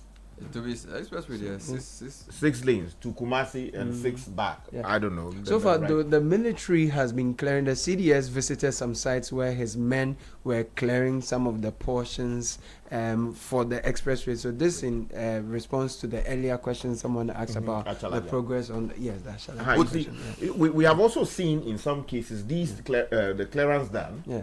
But people's houses affected, people's businesses affected, compensation, and then the project doesn't that doesn't move. Yeah. Many projects like that. If you go onto this, the one that the person was complaining about, the Pampram stretch, people's businesses have been affected. People who set up stores by the roadside somehow got affected, but the project has stalled. Their businesses destroyed, and there are people who also have stores close by, but because of the poor quality of the road, because we have removed the traffic from their they've diverted traffic, that's going into people's stores and destroying their businesses. It's important we do something about this. We'll be back with more. Stay with us. This is the City Breakfast Show, the city's biggest conversation. Hello. My name is Wakadri, and I'm a man of many voices. Some people fall for Pamela. Good afternoon. This is Pamela. We're revalidating some mobile app accounts. Kindly confirm your details. Oh, my other victims who think I'm calling from. Hello, customer experience here. Your account has been blocked. Please provide your PIN so we can reactivate it immediately. Others panic and fall for that one. Dear customer, click the link in the SMS we just sent you to upgrade to your ATM services. My favorites are the ones who click first and think later. Hey, Roddy. Be honest. Like play, you could also fall for this. Stay safe. Remember, EcoBank will never call, email, or send an SMS asking for your PIN, OTP, bank card, or Ghana card details. Pay attention to detail. EcoBank, the Pan-African Bank.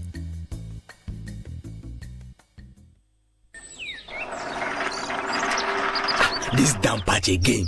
Ebo, look at this wall. Every few months, the same damn patch comes back. I've painted it twice already. What is all this? Kofi, you can't fight moisture with paint too. The problem is inside the building itself. Yes. So what can I do? The house is already finished. Simple. Gasem Super Strong Waterproof Cement. It's a new cement with built-in water protection technology. Water protection? Yes. So it's just for repairs? No, my friend. That's the difference. Use it to fix dampness and seepage. Or use it for new buildings. Foundation, block work, plastering. One cement that builds and protects. Wow.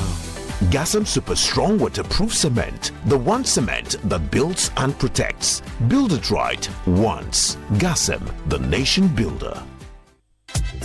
Ago Ghana, Ago Asanteman. The State Housing Company Limited, the nation's #1 builder, invites the general public to the historic sword-cutting ceremony of the Green City, Dedesua. The Green City, Dedesua is a meticulously planned 200-acre integrated ecosystem designed to deliver over 1,000 housing units in a harmonized environment, blending modern architecture with a natural environment. Date, Friday, May 8th, 2026. Time, 10 a.m. prompt. Location, Dedesua, Ashanti region. In attendance will be the President of the Republic of Ghana, His Excellency John Dramani Mahama, and His Majesty Asantehene Otumfuo Osei Tutu II. Join us as we break ground for this landmark project. Be part of the legacy. Be part of the Green Revolution. For more information, contact 024-046-9641 or 024-454-6768. State Housing Company Limited, the nation's #1 builder.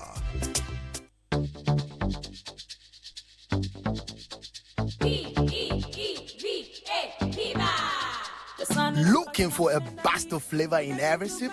Discover the refreshing taste of Piva beverages. Enjoy the classic Piva Cola flavor, perfect fit anytime. How about a fruity adventure?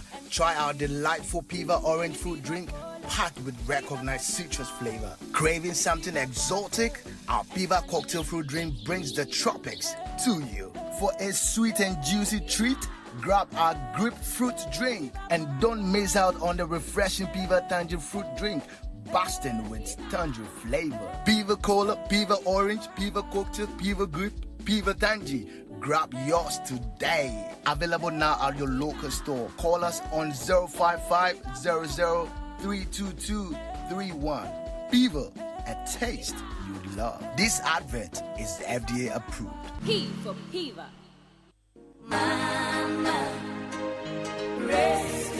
This Mother's Day, we celebrate a love that never gives up, even when it's tested. Let's celebrate the quiet strength and endless love of our mothers. Think about the outstanding moments with Mama and share them with us in our Mother's Day promotion and episode with Mama.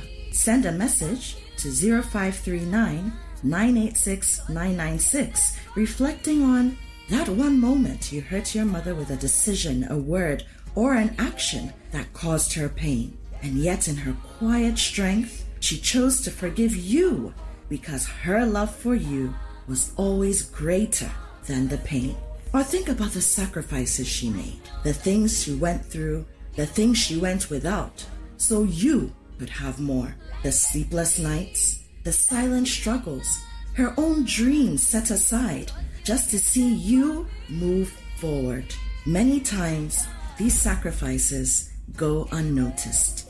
And now cast your mind back to that one defining moment, the midnight advice, the support, the action Mama took that changed your life forever. That single act that continues to guide you all the time. So this Mother's Day, let's go beyond celebration. Let's reflect, let's appreciate, and let's say the words that matter.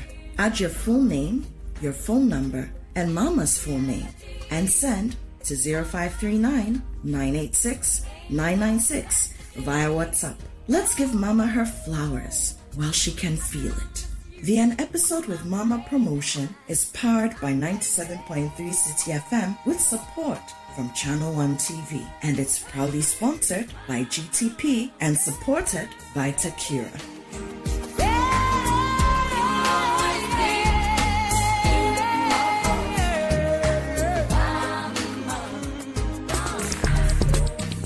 Join the conversation on the Citi Breakfast Show on Facebook at facebook.com/Citi97.3, Twitter at twitter.com/Citi973, and Instagram at instagram.com/Citi973 with the hashtag CitiCBS.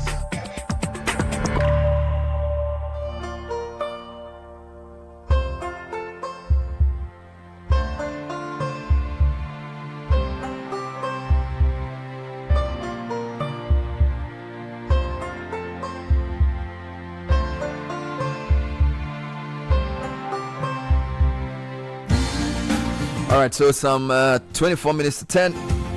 Let's come to something a bit less vexatious. Let's talk about the EU celebrating 50 years of their physical presence here in Ghana. How important is this milestone? You know, the EU has 27 member states who are currently Ghana's largest development partner, our biggest investor and main export market, and number one security partner. Every May, the EU marks Europe Month with activities across the country to celebrate the partnership between Europe and Ghana. So this morning, I have two very distinguished personalities. His Excellency Rune Skinnerbach, who is the EU ambassador to Ghana. Good morning. Welcome to the show. Good morning. Good to see you again. Yes, this is your second time. You've been on Citi a few times. We like you. Her Excellency Laura Ranalli. Good morning. Thank you for inviting me. You are welcome. Italian ambassador to Ghana and Togo. You are welcome. This is your first time here. Yes. Wonderful. So, Ambassador Skinnerbach, every May you celebrate Europe Month. All right. What are some of the big things you're doing this May to celebrate 50 years of EU in Ghana? So, just to say that we celebrate Europe Month, but Europe Day is the 9th of May. Okay. That marks the date where the European Union project was launched by the French Foreign Minister Robert Schuman, who made this speech about creating peace and prosperity by controlling coal and steel productions and avoiding fraternal wars in Europe. And that is what we are celebrating now. In the month of May here in Ghana has been a busy one for all of us, EU and member states. We started out in April already with this bike ride that you may have seen from Tamale to Accra, where we biked the 800 kilometers. You biked from Tamale to Accra? Well, it was a relay, so different ambassadors did different stages, but 7 stages. Some of the stages up to 160 kilometers. Did you bike yourself? I did the opening stage and the closing stage. Good for you. Which was terrible. Did you do the bike? Terrible. He was sharing on Facebook. but I must admit that even if I enjoy very much the beautiful landscapes of this nation, I personally prefer to celebrate the more traditional way with good company and good conversations and food and drinks, and we will do that on the 7th of May. Wonderful. So there's a bike ride. We try to go very public, like we're doing this morning also, and promote the principles, the values, the interests of Europe, which all coincides with those of Ghana, because even after a physical presence of 50 years, many people don't know enough about the EU. We are financing lots of infrastructures, but not necessarily building them, and sometimes you see other nations' flags there, in spite of us being, as you mentioned yourself in the introduction, the first export market, the first development and security partner, the first investor in the country, we are not the first one when it comes to visibility, and we are trying to change that also.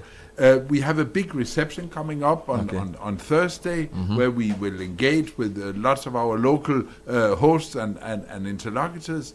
And then, of course, we have a number of sporting events coming up later also. So we are trying to do what we can, but in Europe we like to focus on the result. We like to focus on the impact, and we like to focus on the values, principles, and interest much more than the visibility. However, in today's fragmented world, we've come to realize that you can't keep quiet. To exercise soft power, we need to do it from a position of strength. So that is going to change. And now I stop here. Will there be an EU-Ghana dialogue? And what's that about? So we have, in fact, every year we have a partnership dialogue, which will focus on the usual things. It will focus on our where we have common interests, and so on the investment and business climate, on the security and defense, where we just signed a new partnership agreement last month, and it will focus on climate and energy,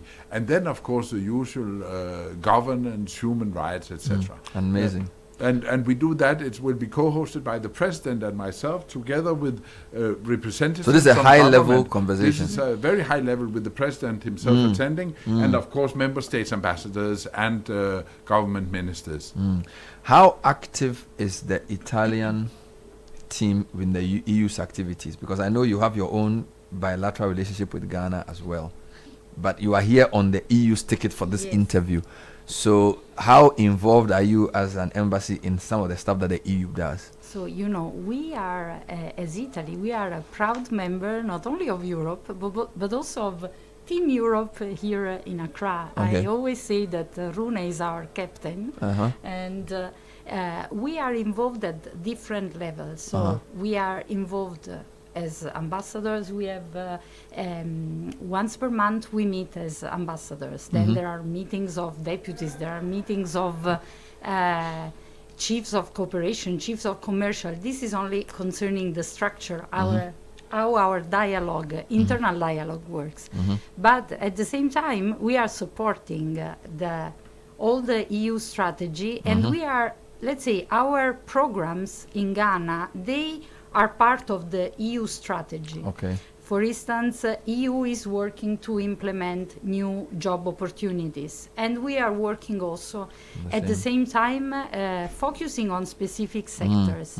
As Italy, we are focusing especially on agriculture, and also on education and digitalization. So, and all of our projects are part of a broader, let's say, EU strategy. Interesting. So let's talk about what the EU-Ghana partnership has delivered over the past half century. What are the top, say, 2 or 3 things you would say EU-Ghana partnership has delivered? Let me start with Ambassador Skinnerback. So that's a discussion that I like to take a step back, because many people see EU only as a development partner, and we are the biggest development partner. But over the last 50 years, we have taken this partnership to a completely different level. It has become a more political, a more mature, a more equal partnership, where our main concern, and meanwhile Ghana has of course developed from a developing country into a middle income or lower middle income country, which also gives a bit different status. So now, from being a development partner, doing development cooperation, we have evolved, and promoting maybe European values and principles, we have now become real partners where we pursue shared interests and principles and values through joint action. So our development program today is much less doing poverty eradication or what have you, and much more focused on creating an environment, an enabling environment for attracting private investments. We want to guarantee and leverage loans that can be. So we help implementing now what we call the Global Gateway, which is a big investment package for Africa, which is an offer to Africa. And our role here, together with Laura and the other member state ambassadors, is to ensure that Ghana gets as much as possible of this cake.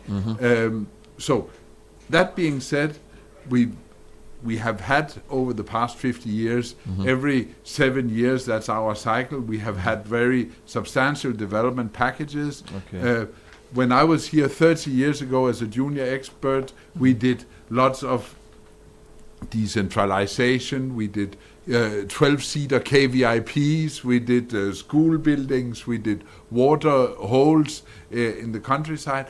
Today, we are being more political. For example, we see that there is a vulnerability to the conflict in the Sahel in the north of the country, and therefore we try to reduce the socio-economical vulnerabilities, especially of the young people in the northern part of Ghana. So 60% of our development funding goes to the north.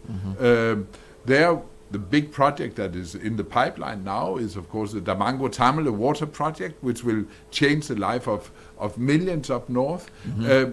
But apart from that, we are doing exactly like Laura said. We are doing in our Pact for Skills. We are trying to ensure that the proper skill set we are supporting the TVETs in order to ensure that the skills are here for investments to bear fruit.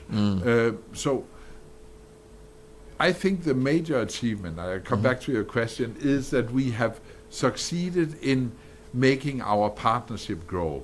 We have succeeded in creating a trust. We have succeeded in creating the structures that Laura also mentioned for together as middle powers as the EU member states and Ghana are, partner up in pursuing joint agendas in an increasingly fragmented world. If you just let me add that today there are lots of offers out there for Ghana, and the EU may not be the most agile of partners, but we are not luring your young men to fight wars of aggression that doesn't concern Ghana. We are not pursuing or engaging in illegal and unsustainable activities in fisheries and mining, and we are not imposing tariffs from one day to the other or arresting our development projects from one day to another. So I think we are the best offer out there now, and we want to be that partner of Ghana. I think the message has been clearly sent. Wow, so that's interesting to hear. Of course, the Europeans have been here longest than all the other groups you mentioned, except, of course. Let's talk about next year, because Ghana will be 70 next year, and it appears there's a very interesting coincidence of Ghana at 70. Is it that EU as an entity will be 70, or that the significant treaty was signed 70 years ago? Just clarify for me what the Treaty of Rome meant. In 70 years ago, 25th of March. March, okay. 1957. So a few days after Ghana became independent, in Rome, the Treaty of Rome was signed, the treaty establishing the European Economic Community, which was, let's say, the basis for the future EU. And thanks to the treaty, also the institutions of the then community, later union, were established, like the Commission, the Council of Ministers, the Assembly, which became the Parliament. And it is very important because it gave also the, let's say, the model for other institutions later. A few years later, also the Organization for the Unity of Africa was established, and using a bit along the same lines, yes. Yes. So I think it's a very important anniversary that we can celebrate. So it will be celebrated next year in a big way. Yes. But this year, the May 7 is the reception, and then EU Day is May 9. And then, do you have any plans for the World Cup? Is there any? Yeah, I'm glad you're asking. We are planning. Well, I'm from Denmark, and unfortunately, we are not playing. Oh, sorry. Neither is she as well. Italy is also. So don't touch this. So let sleeping dogs lie. Nevertheless, Ghana is there, we will indeed do some screenings of crucial matches for Ghana. Yeah. One in Accra and one in Kumasi. Also. Well, now you know who to support since your countries are not there. We'll win for you. We'll do well for you. We count on you. Thank you. We're speaking to His Excellency Durun Skinnerbach, who's the EU ambassador to Ghana, and Excellency Laura Ranali, who's the Italian ambassador to Ghana and Togo. EU Day is May 9th. There's a big reception on the 7th. They've been riding from Tamale to Accra. There's a big dialogue with the President and co in the coming days, and they'll be viewing the Ghana games in both Accra and Kumasi, supporting Ghana, of course. Thank you for being on the program. Thank you for having us. My pleasure. This is the City Breakfast Show, the city's biggest conversation.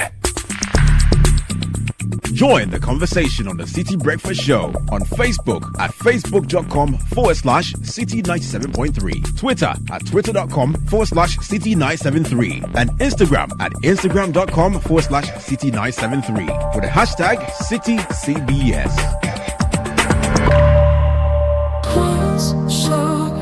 Protect yourself from germs and bacteria with confidence. Cleanse hand soap effectively kills 99.9% of germs with every use. Perfect for all your hand washing moments throughout the day. Available in a variety of variants and delightful flavors. Choose Cleanse for yourself, your family, and friends. Make Cleanse your daily essential.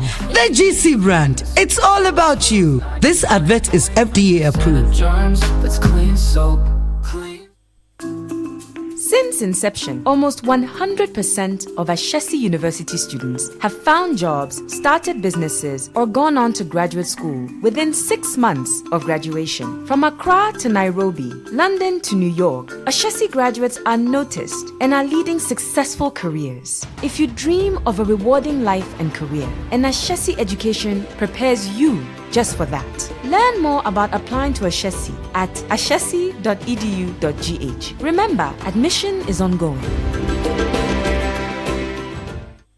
Turn up your sound experience with the We Hear speakers by Lovi. From the sleek We Hear 1 to the powerful We Hear 2. And now the premium We Hear Pro. Fully endorsed by Kylian Mbappe. This is not just a speaker. It's a flexible, high-performance outdoor Bluetooth speaker built to bring your music to life anywhere. With up to 100 watts of music power, you get bold, immersive sound wherever you go. All available in stylish standout colors. Now the good news. From April 20th to May 20th, grab yours at a special discounted price. The We Hear 1 now at 400 Ghana cedis, the We Hear 2 at 900 Ghana cedis, and the premium We Hear Pro now as 3,800 Ghana cedis. Don't miss out. Call 020-195-7739 or pick up at the Atlantic Towers. You can also grab yours at Orange FM Kumasi, Plus FM, or 3 Music TV in Accra. Number 12 Afunya Street at Belengpe. Don't miss out on this special discounted offer. It's the We Hear promo powered by Lovi. We Hear, feel the power, hear the difference.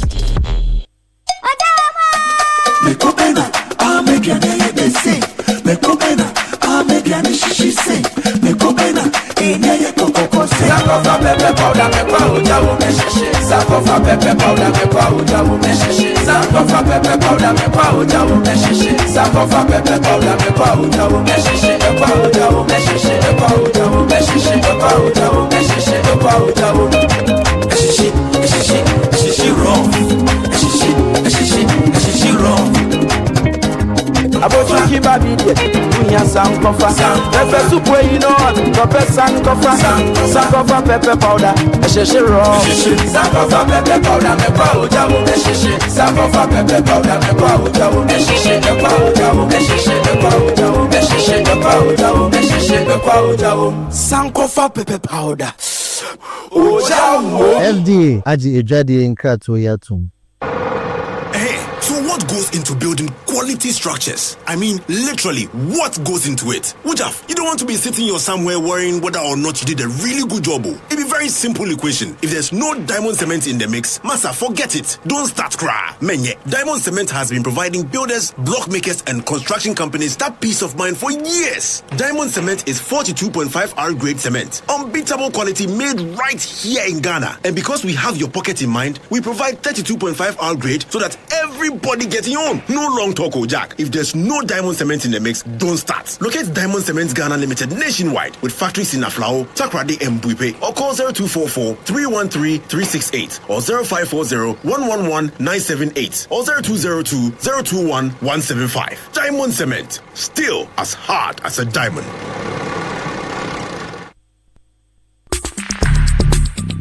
Join the conversation on the Citi Breakfast Show on Facebook at facebook.com/Citi97.3, Twitter at twitter.com/Citi973, and Instagram at instagram.com/Citi973 with the hashtag CitiCBS. This is the Citi Breakfast Show, the city's biggest conversation.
Minutes to 10 on the Citi Breakfast Show. Yes, and if you're looking for a best of flavor in every sip, discover the refreshing taste of Piva beverages. We have cola, orange, cocktail, grape, and tangy. Grab yours today.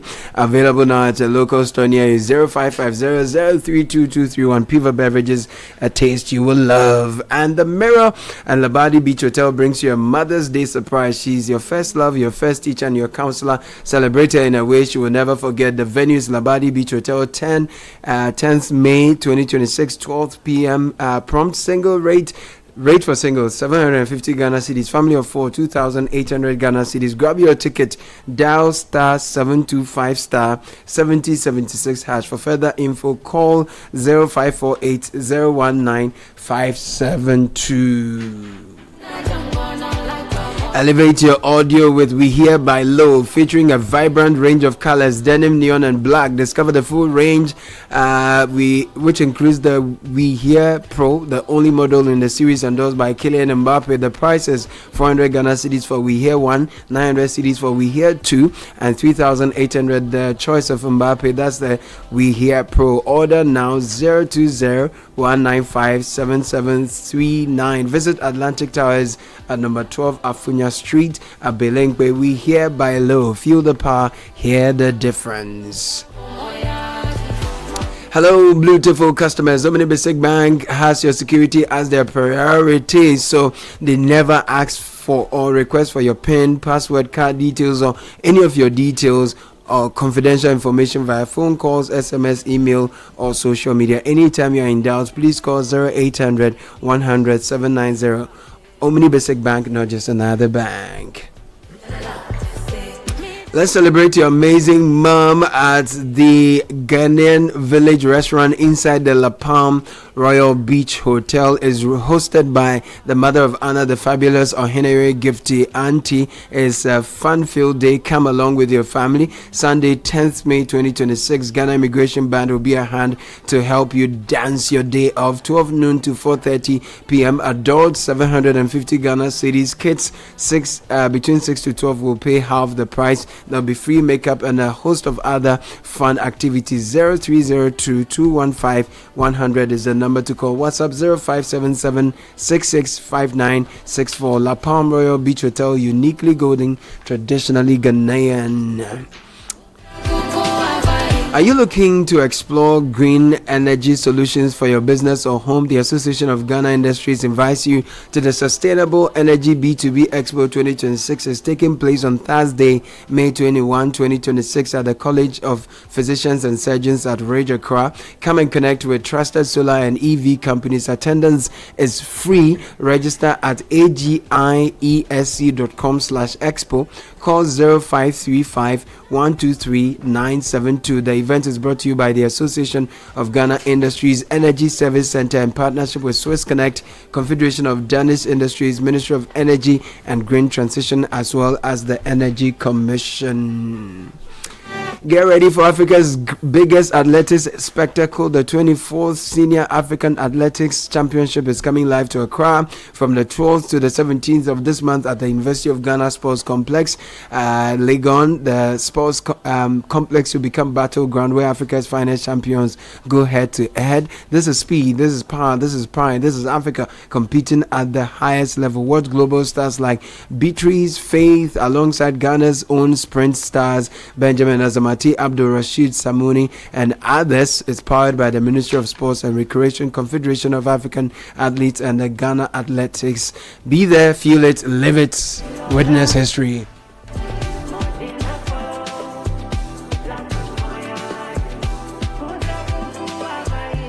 Let's talk about Academic City University. They are doing something great in partnership with Africa Engineering Council, Ghana Institute of Engineering, and the Ministry of Science, Technology and Innovation. They're inviting engineers, innovators, and students to collaborate for engineering education. Advancement Africa Summit is happening from the 20th to the 23rd of this month at the Hacho campus. It's under the theme Engineering Education for a Sustainable Future in Emerging Economies. We have a raft of speakers, including Professor Fred Magbag, Laurie, Professor Elsie Ifa Kaufman, and a host of others. Do all to be there. Call 0209 389 486. Visit act@edu.gh. Don't watch the future happen. Be part of building it.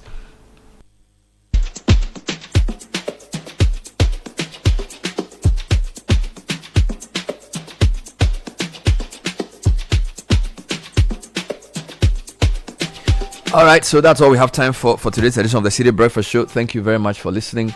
Brunch in the City is next with Now Yokote. Before that, Shiba Araba Beni has the news at 10. Welcome, Shiba.